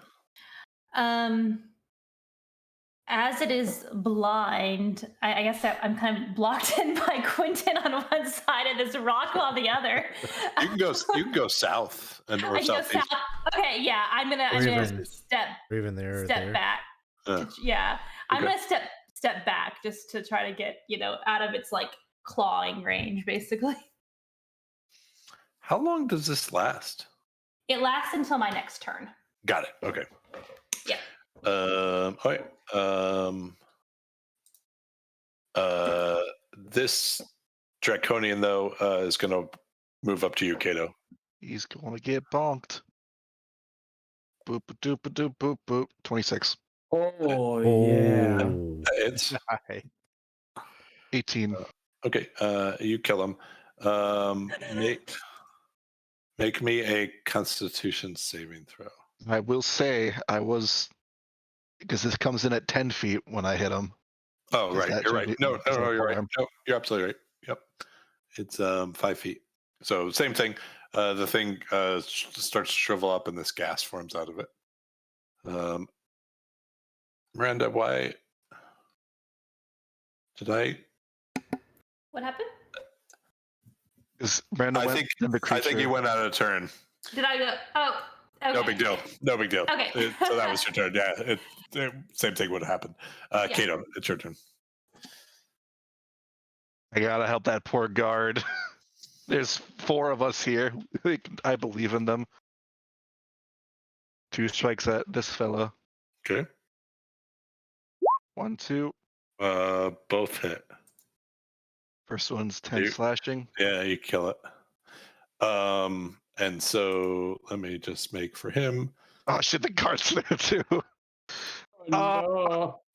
He makes it though. He thanks you profusely. And I will tell him to get to the docks for evacuating. And then I will try to take my last 10 feet, start Okay. making my way back to the group. Brallin. No sharpshooter. I mean, he's blind. Oh, is he blind? So that'd give me advantage, huh? Yeah, he's blind. Oh yeah, sharpshooter. I'm right there. In fact, I'm gonna get a little closer just so I could see him and just like with hate. Eat on it, you son of a bitch. And he's gonna go ahead and try to sharpshooter. 26 minus 21. All right, it's All right, so this plus 10. 15 points of damage. okay. You kill him. Quinton, Sorry. I need a dexterity saving throw. Oh, goody. Good luck, Quinton. You're the wizard. You can do it. Okay. Oh, It's just the sharpshooter arrow hits into it, and the whole thing like pops like a balloon, and just this acid flies out and splatters on everything, and just covers you, Quinton. At the way this works is at the start of all your turns, you can take 2d6 acid damage. You can use your action to scrape it off. So you're going to get hit once with it before you have a chance. So 8 points of acid damage. I think it just about eats through my shield. Okay. I'm going to remove all turns, right? Everyone's off the board. Yeah. Okay. I wrote a message in chat for us guys. Is everyone okay with 30 more minutes? Sure. Okay. Yeah. All right. So, Kato, the guard comes up to you, thanks you profusely before he runs off, and he pushes in your hand a small vial. He passed you a potion of healing, and thanks. What am I doing? I'm looking for this. Sorry.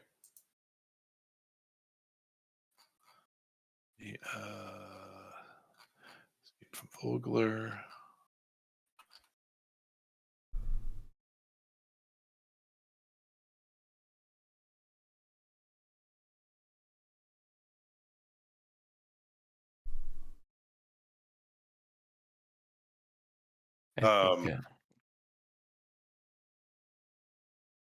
I'm sorry, I'm looking for a specific. Where is this? I'm not crazy.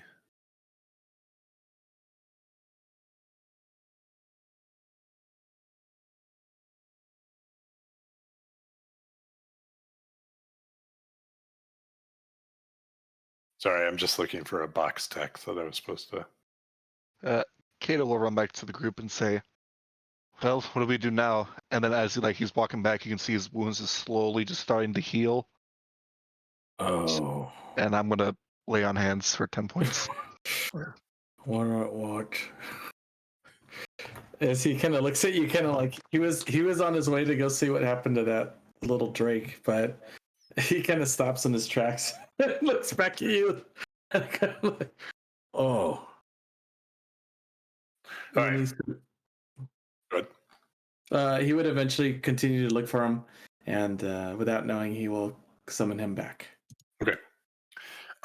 You hear from the north. So the north of you is the Fisher Gate. What was once the Fisher Gate, now mostly destroyed. You hear loud, incredibly loud, metallic clanking sounds. Something very large and very metal is moving towards you.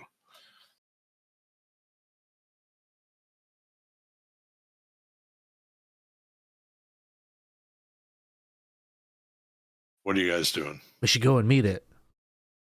Oh. We have to face They're it. trying to open this gate. As you guys are talking, who has the highest passive perception amongst you? Probably me. I have 17. Anyone higher than that? All right. Brallin, a distant flash of light catches your attention, and way up on the cliffs, like up near where you fought, you see 3 figures standing on the edge of the cliff looking down on the city. They sit on motionless horses in the shadows of the trees. It's really hard to make anything else out about them. The light of the day gleams off their plate armor. But before you're able to say anything to the rest of the group,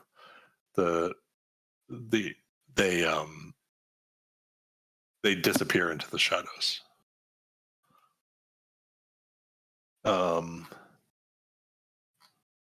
Right after that, you start to hear the screams of the villagers from behind you. And it's ringing through as the Draconians were coming through. They were burning some things too, so there's smoke in the air. Among the sounds and the screams that you hear rises a word at first you are certain can't be, but then you hear it more clearly, and you hear someone yell, "Dragon!" Then it comes into view, pitching this way and that way. Its scales clanking like steel plates across from each other. A black beast draws near the wharf, and it's flanked by reptilian invaders. Flames crackle from the beast's gaping maw. Are you running towards it? Running away from it? I look at my little dragon friend. Say, not you don't know that thing, do you? Your dragon friend's poofed. Oh, I meant to say that I had summoned it again. Okay. Yeah.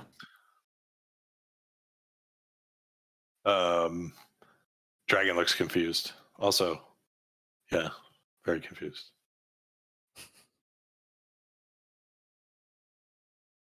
Cass looks around and everyone's kind of stunned, but Cass says, "We either fight it or we run past it. That's our only way out of here alive." So it's slightly closer to the wharf than you are. Like it just basically came down a parallel street.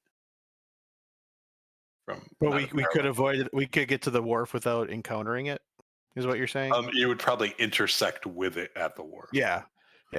So it's either fight it or fight past it and run. But we have to go that way. Either That's way. our only way out. Quinton is just like speechless. He's just like looking at Miranda. Yeah, and Miranda is shaken by this turn of events. I was holding everything together pretty well, but is a bit shaken by this. And but listening to like the we have to go through this no matter what is probably at this point just gonna like cast mage armor on herself and be like, Quinton, we have no choice. It's just we have to do this. All right. So headed back towards the wharves. Sounds like. Yeah. Everyone agreement? Okay. Can move you to yet a different map.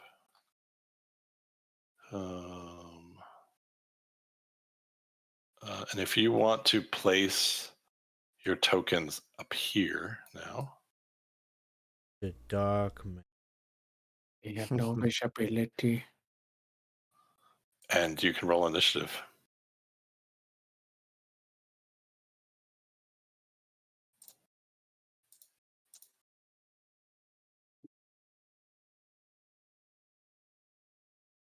We can't see the map. I don't know if we're supposed to be able to. Oh, weird.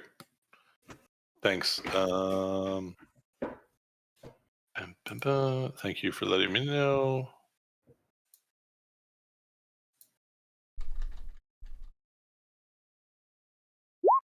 You guys can't. Can you?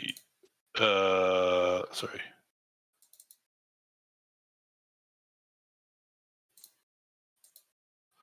Okay.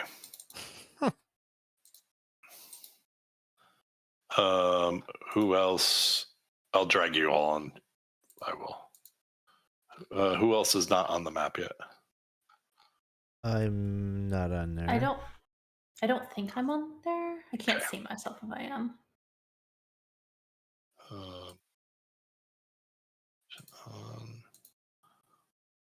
Getting to you guys one by one. On. Okay, someone is missing.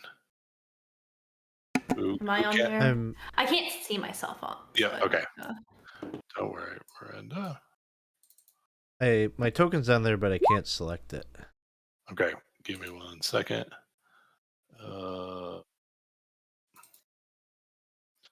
There are silly things that I'll fix between sessions. Okay, Quinton, you should be able to select your token now. Okay, cool. Can everyone select their token and see? I can't really see. I have, it looks like I have like a darkness over it, and so I can only see a very small sliver of the map, and my character is not. I wonder if, how about now? Is that better? No, it's still like that. Oh, I know why.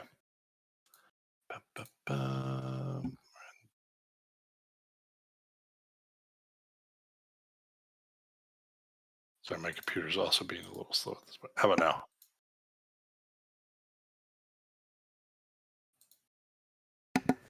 Well, Miranda, can you see? I think you muted yourself. Oh, I said I can see myself now, but there is like weird shadows of blackness covering some of the map. So right, that's Fog of War. Okay, that's supposed to be there. Okay, just making sure that's the one. Yeah, that's Fog of War. Yeah, or it's not Fog of War. That's dynamic lighting in Roll20. Okay, so I did that. What did I think I got to one of these. Did I get to him? Nope.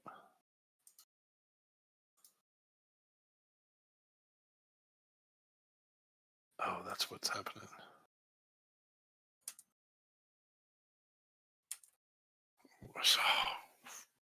Sorry, guys. 1 second. What is going on with this?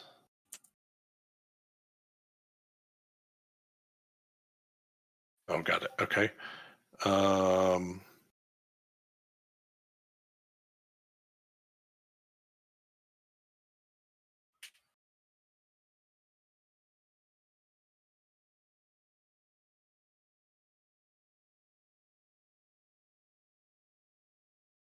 Sorry.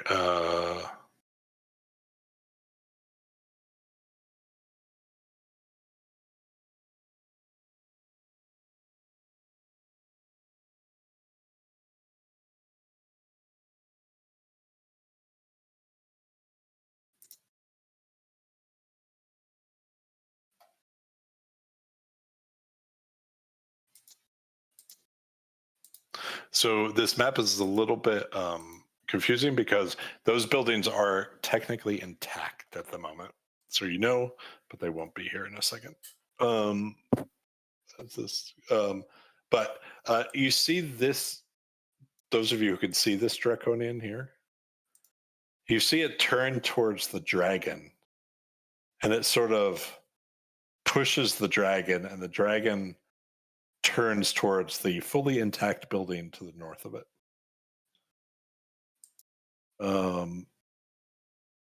Let me just check one thing.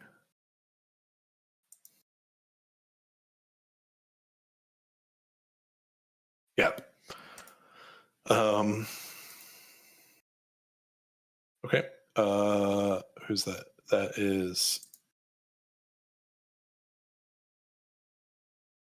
Sorry, the tokens aren't coming up with names. Who's got the 19? Me. Okay, Kato.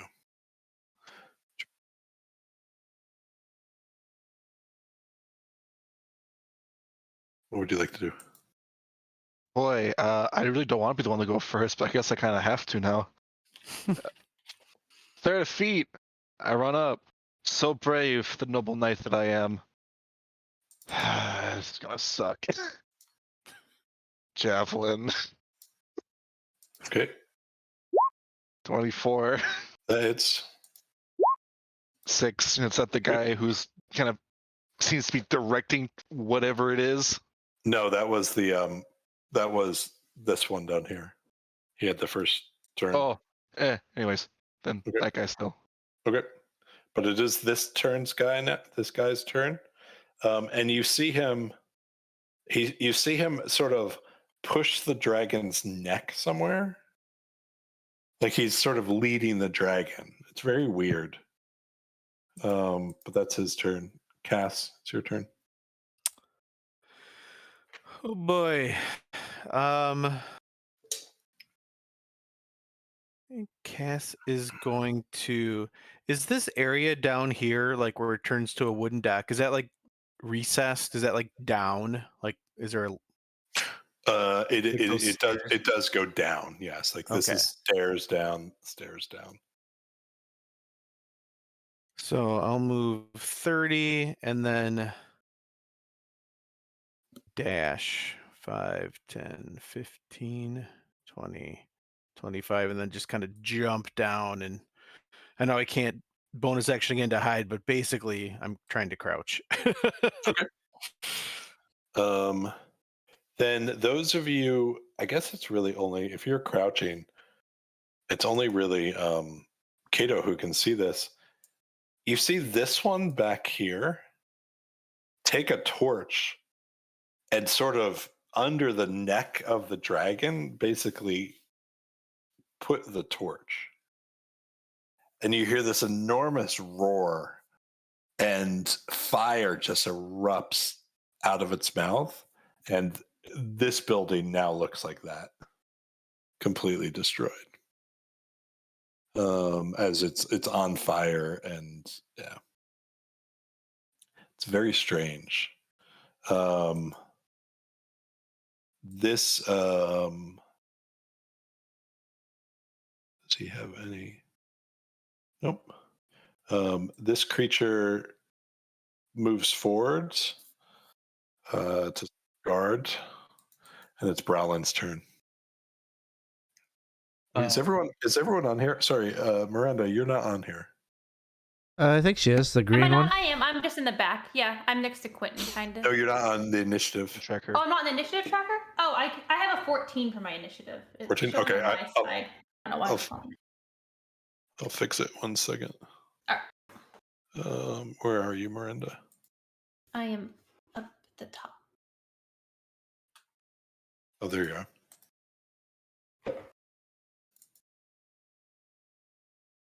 Okay, save settings. Oh, I see what's going on here, Miranda. Sorry, I'm at turn 14. Oh, I see. It's saying you wanted to send the result of this roll to the turn tracker, but vote no valid token token was voted. Okay. selected. That's it. So you can go now. Okay, sure. All right, so I am just going to send out a frostbite to the fellow closest to me here. This guy. Okay. Him. Yeah. Okay. Try it anyways. He has to do a Constitution save. Thanks. Save 8. He takes it. All right. 1 point of damage. Just one whole point. Okay. Anything else? He's now disadvantaged on the next weapon attack roll if he has any weapons. But yeah, Okay. That's it. Quinton. So Quinton. So this what? Sorry, I think it might have been my turn next. Oh, I'm sorry. Did I skip? Sorry. It was Brallin. Sorry. Brallin would move a bit forward so he could get in range, see one, and shoot. Okay. Meanwhile, the Drake would move up and stand next to Kato and look on at him, ready to fight. Okay. Here we go. Longbow. Might as well do. I'm gonna just do it again. Sharpshooter. Maybe. 13. No. Thanks for the Don't do Misses. sharpshooter ever I'm again. You got it. Soon will be very good. Quinton. Let's to give a shout out here real quick to Goodman Games. Just gave us a raid with 39 viewers. Thanks for super. stopping Thank by. you, James. Thank you. Give them a shout out. Go give them a follow.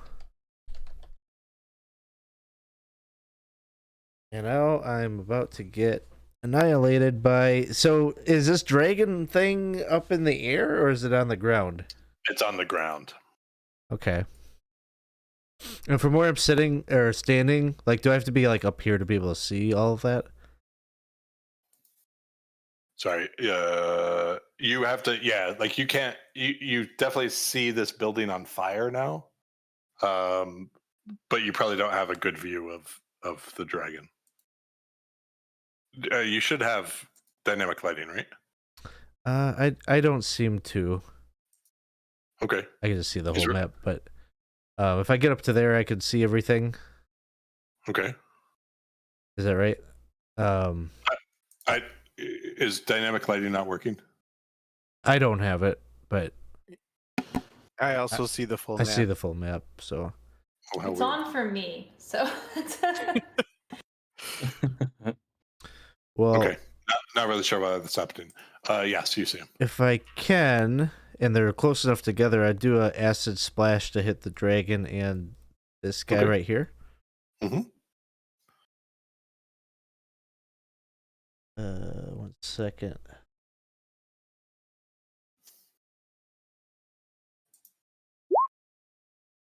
DC 13 deck save. Save Dex. It's the dragon. Hits the draconian. So it's 4 for both. And that's all I got. Okay.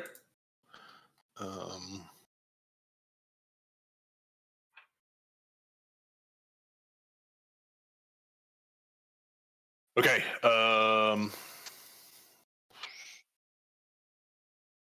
D20. 14. No. Sorry. D6. 1.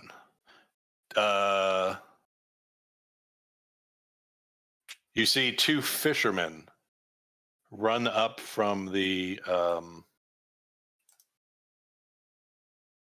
to try to help you. This turn. Initiative. Fly, you fools. Initiative. Okay. It's this Baz Draconian's turn. Give me 1 second to look at something. Okay.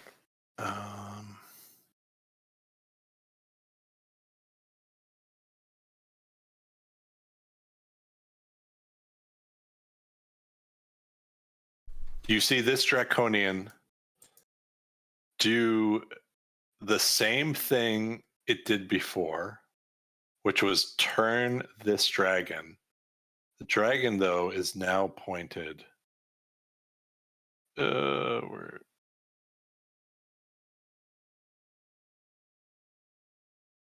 In this direction. Oh.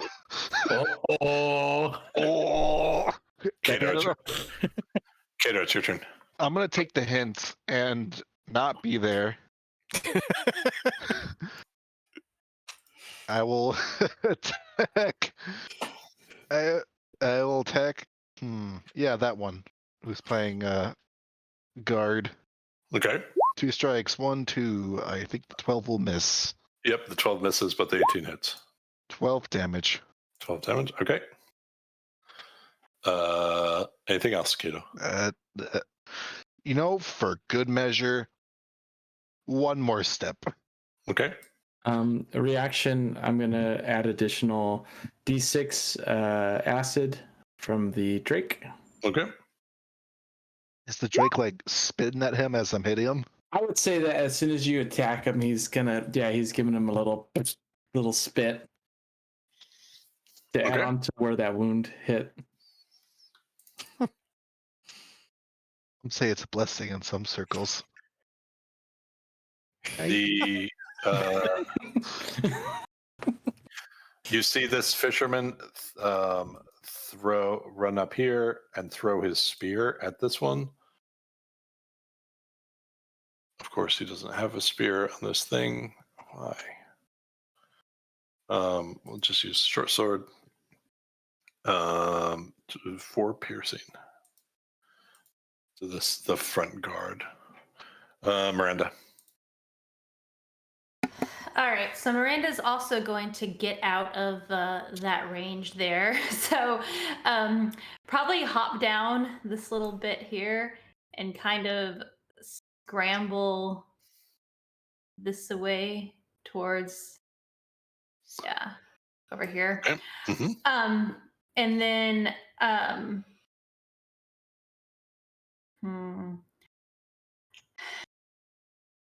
I guess actually maybe get, if I can, like right here so I can actually see to cast anything. So I'm not like falling down into the water. And then despite its limited effectiveness, she's like, well, I don't know. And I'll try the frostbite thing again on that same guy that she had done before. This time just 2 damage if you fail. So. 3, so 2 damage. Yep. Mm-hmm. Okay. Super effective. Okay. Sorry for this. Your guys' chats is like appearing right in the middle of a part that I can't, I have to keep deleting it. Oh, which is making it. No, it's like you. How would you know? This Draconian doing the same thing. He sort of, you see him pulling the head in a specific direction. Cass, it's your turn. Cass is going to move 5, 10, 15, 20, 25, 30, kind of making their way along the boardwalk. Is this I'd still be able to hit this guy. Like this, he's not like correct. Okay, behind anything. All right. So we will, even though it's failed like 5 times already, we're gonna try that old hand crossbow. Can do it.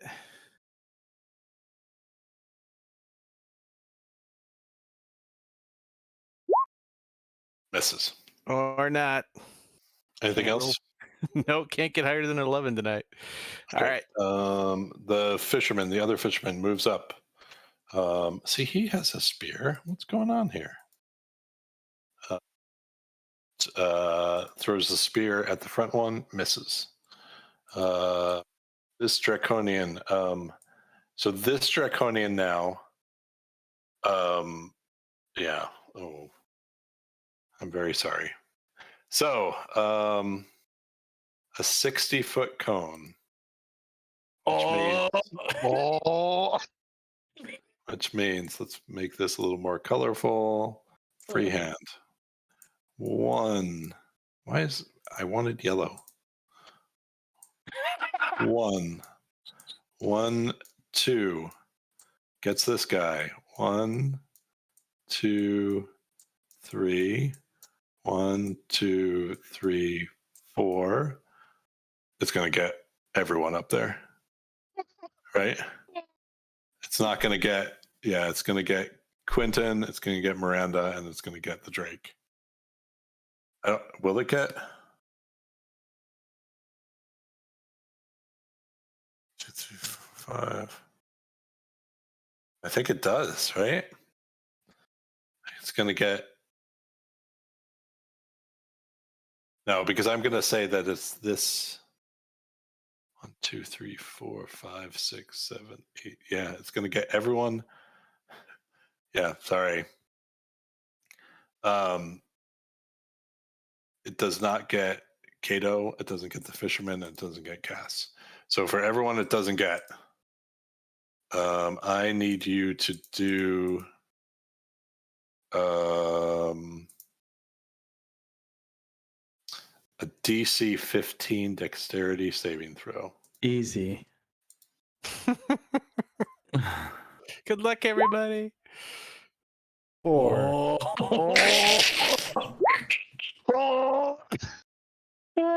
Oh no! The wizard in the sorcerer. Oh no! We're doing great, guys. We're doing great. Any fancy element absorbing stuff? I have element absorption, but I can't do it because I.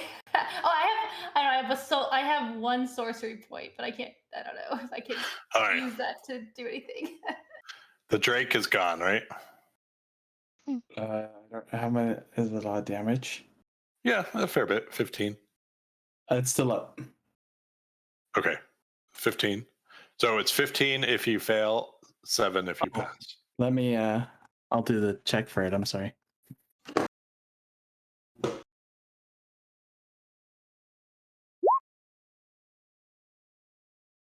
Yeah, it's still up. Okay. Yeah, 15 if you fail. So that's everyone, except Fisherman and Kato. That was that Bast Draconian. Oh, this Bast Draconian though is dead. Yay! All those cold bolts that really. Brallin.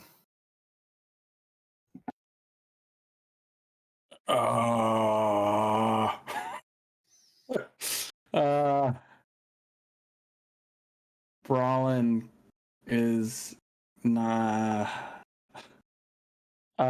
Drake is upset. It's gonna move up. Brallin is going to move a bit. See, that's just it. Would I be able to go further back? No, actually, you can't. This is this weird thing. So I didn't really say about it. Wherever that flame is the 15-foot wide area marked by the design at the edge of the map represents Draconians facing off against Vogler's remaining defenders. This area and the village beyond are difficult terrain. A creature that enters the fray for the first time or starts its turn there must succeed on a DC 16 dexterity saving throw or take 2d6 slashing damage from opportunistic foes. Oh no. We're not gonna go there. I don't want to go in there. Well. So, but I just want to. Yeah, sorry. Hopefully it's obvious. It's late. It takes 3 actions to make this thing work. Mhm. There are only 3 Draconians left. So if you could eliminate one, you're slowing this thing down. Sure. Let's go ahead and do that. Yeah, he was going to move up and go ahead and shoot at this fella here. Okay. All right, longbow, not sharpshooter. Misses. Doesn't matter. But the Drake is going to go up because he's upset. You can see he's visibly pissed. He's going to slash at this guy's throat. Okay. All right, Drake.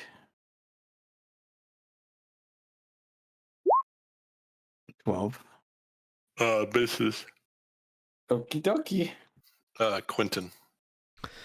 Quinton is just like haggard. He's just leaning on his quarterstaff. He's kind of clutching at the little emblem of the bluebird. But as he's like holding himself up, he just kind of looks over at Miranda and he just says, "The thing that'll get us through this is we just have to believe. We had to believe for the people. You made me tell them that there was enough boats. We have enough to get us through this, and we can stop this." And then as he declares that, he moves forward right in front of the dragon, is going to cast Thunder Wave. Wait, before Oh. you do that, you now see, as you finally get close enough, it is a machine. Mm-hmm. It is not a dragon. It's I mean, just a machine. We can defeat a machine. I'm going to cast Thunder Wave to hit Okay. these 3. got it. Including the dragon. The dragon. Yeah. Got it.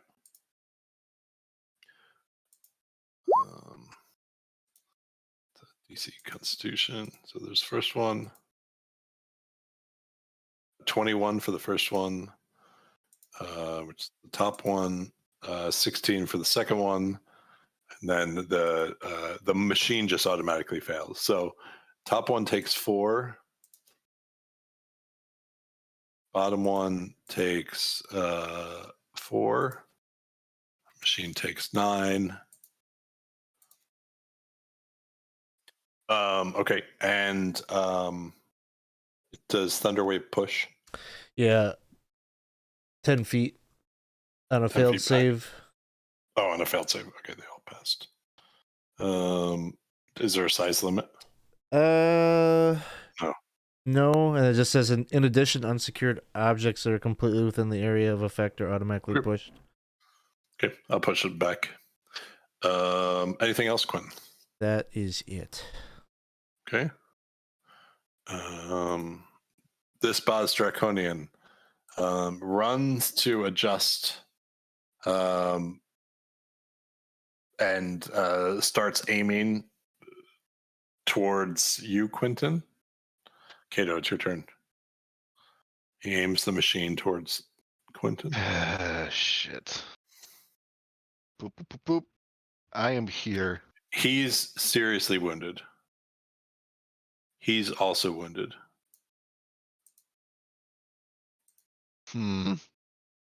Sorry, that's a Drake. Never mind. Well, Draconian, the Draconian. I mean, it's not a lie. I see the bar on him. That's we'll go for this guy right here. okay. That one Miss. is second attack. Actually, how far am I away from Miranda? Close enough. I am going to slam my halberd on the ground and summon out a rallying cry. We are not beaten yet! We can still win this! And I will channel divinity. And everyone who is within 30 feet that can hear me gets 4 hit points if they are below half. Oh, thank you. Does that include people who you don't like? Allies. Okay, thanks. It's called Turn the Tide. Okay. That was you. Vogler Fisherman throws a spear. 15 manages to hit this guy. He's looking very wounded. He hit this guy. Miranda, it's your turn. Sorry, as a reaction, the Drake is going to go ahead and spit into his wound. Okay. All right. That's right there, too. Sorry. Oh, no, I already said it. Sorry. Oh, 6 points. You kill him. Drake and Quinton, hold on. You need to do a DC 11 Constitution saving throw.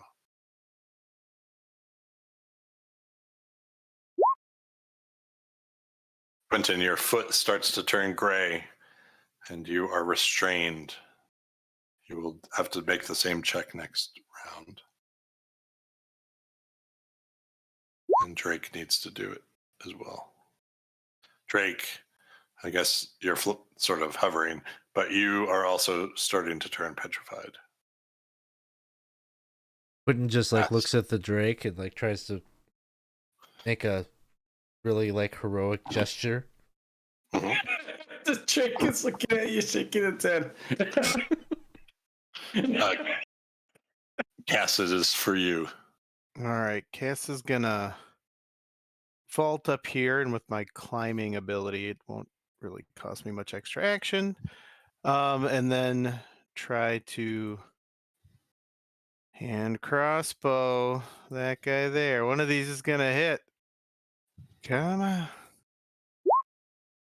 Oh, it's a better roll, but it misses. Yeah. Get All you to right. hide. Then drop back down and hide. Okay. Vogler Fisherman going to throw a misses with a 4. This Baz Draconian uses the head to aim it at Quinton.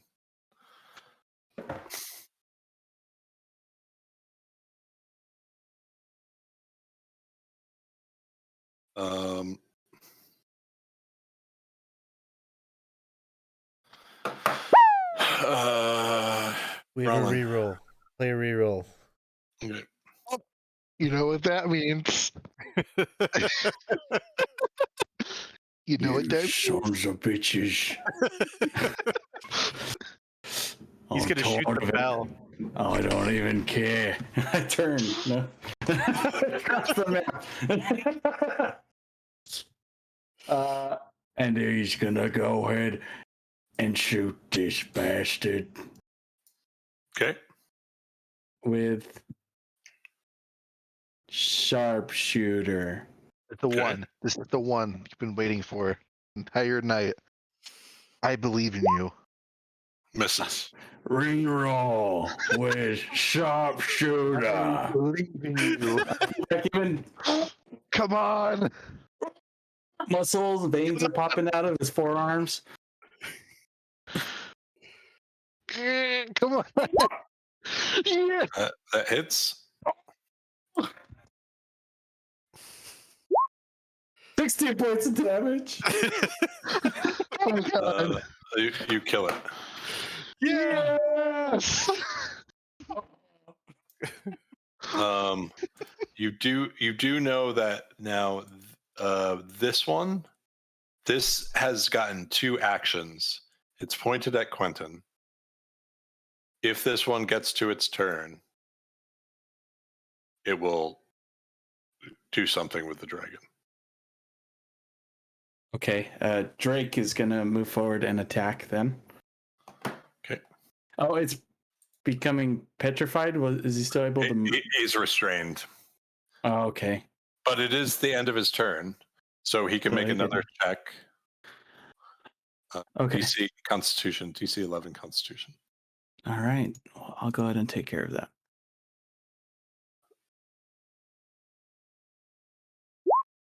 No. He's petrified for a minute. Oh. He can do nothing. I mean, safe? Quinton. Quinton is just like, God, he's looking down at the foot, and he's just like, don't let me turn into some kind of weird statue. Oh, please. And he's going to bring his staff down and cast one more Thunder Wave and hit the dragon and the Draconian. Got it? Okay, yeah, roll it up.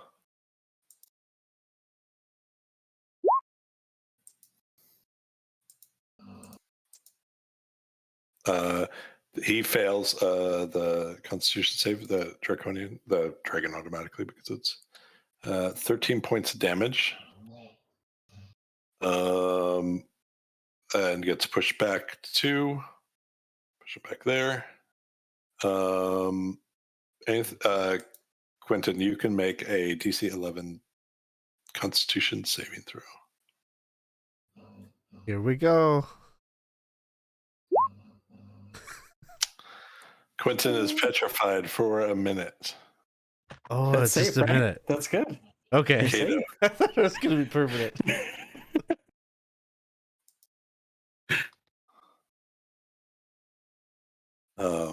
Kato, it's your turn. All right. There's 2 fucking options I see for this situation we're in. I either grab this fucking drag him away or I try and kill him. I am on that high confidence right now. Bloodlust, fury everywhere. It's great. 2 halberd strikes. 1, 2. You're doing the Draconian, right? Yes, the Draconian. Both hit, and I can't see how you don't kill them, but roll the damage. Yeah, you kill him. Okay. So with the death of the last Draconian, everything is momentarily quiet.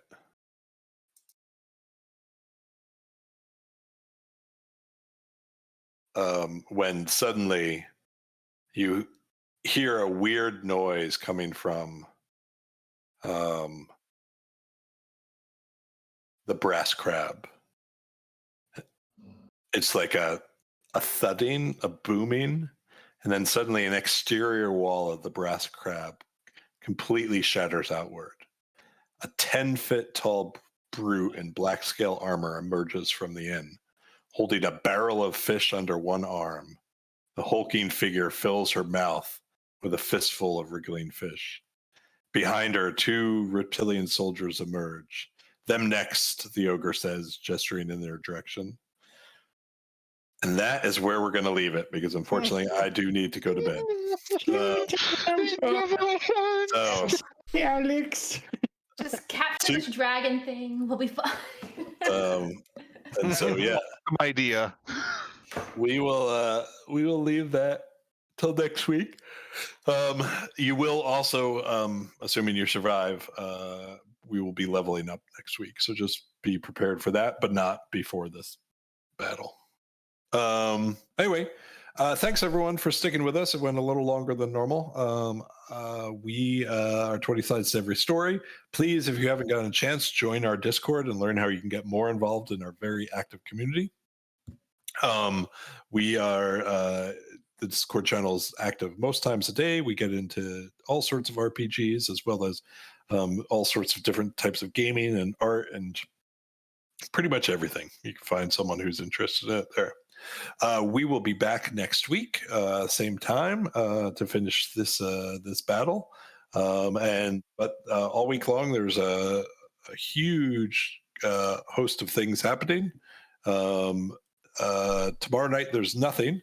But on Friday, Alex is who are you playing with, Alex? Me and Joe T are bringing back a special tragic side to every story. We could play Choo Choo Charlie. Perfect. Nothing can go wrong. Anyway, so thanks everyone. It was great playing with you guys, and we will see you next week. Thanks, everybody. We'll pass a raid on over to Perception Studio. See what they're up to. I think they're playing with puppets. Puppet D&D. Good night.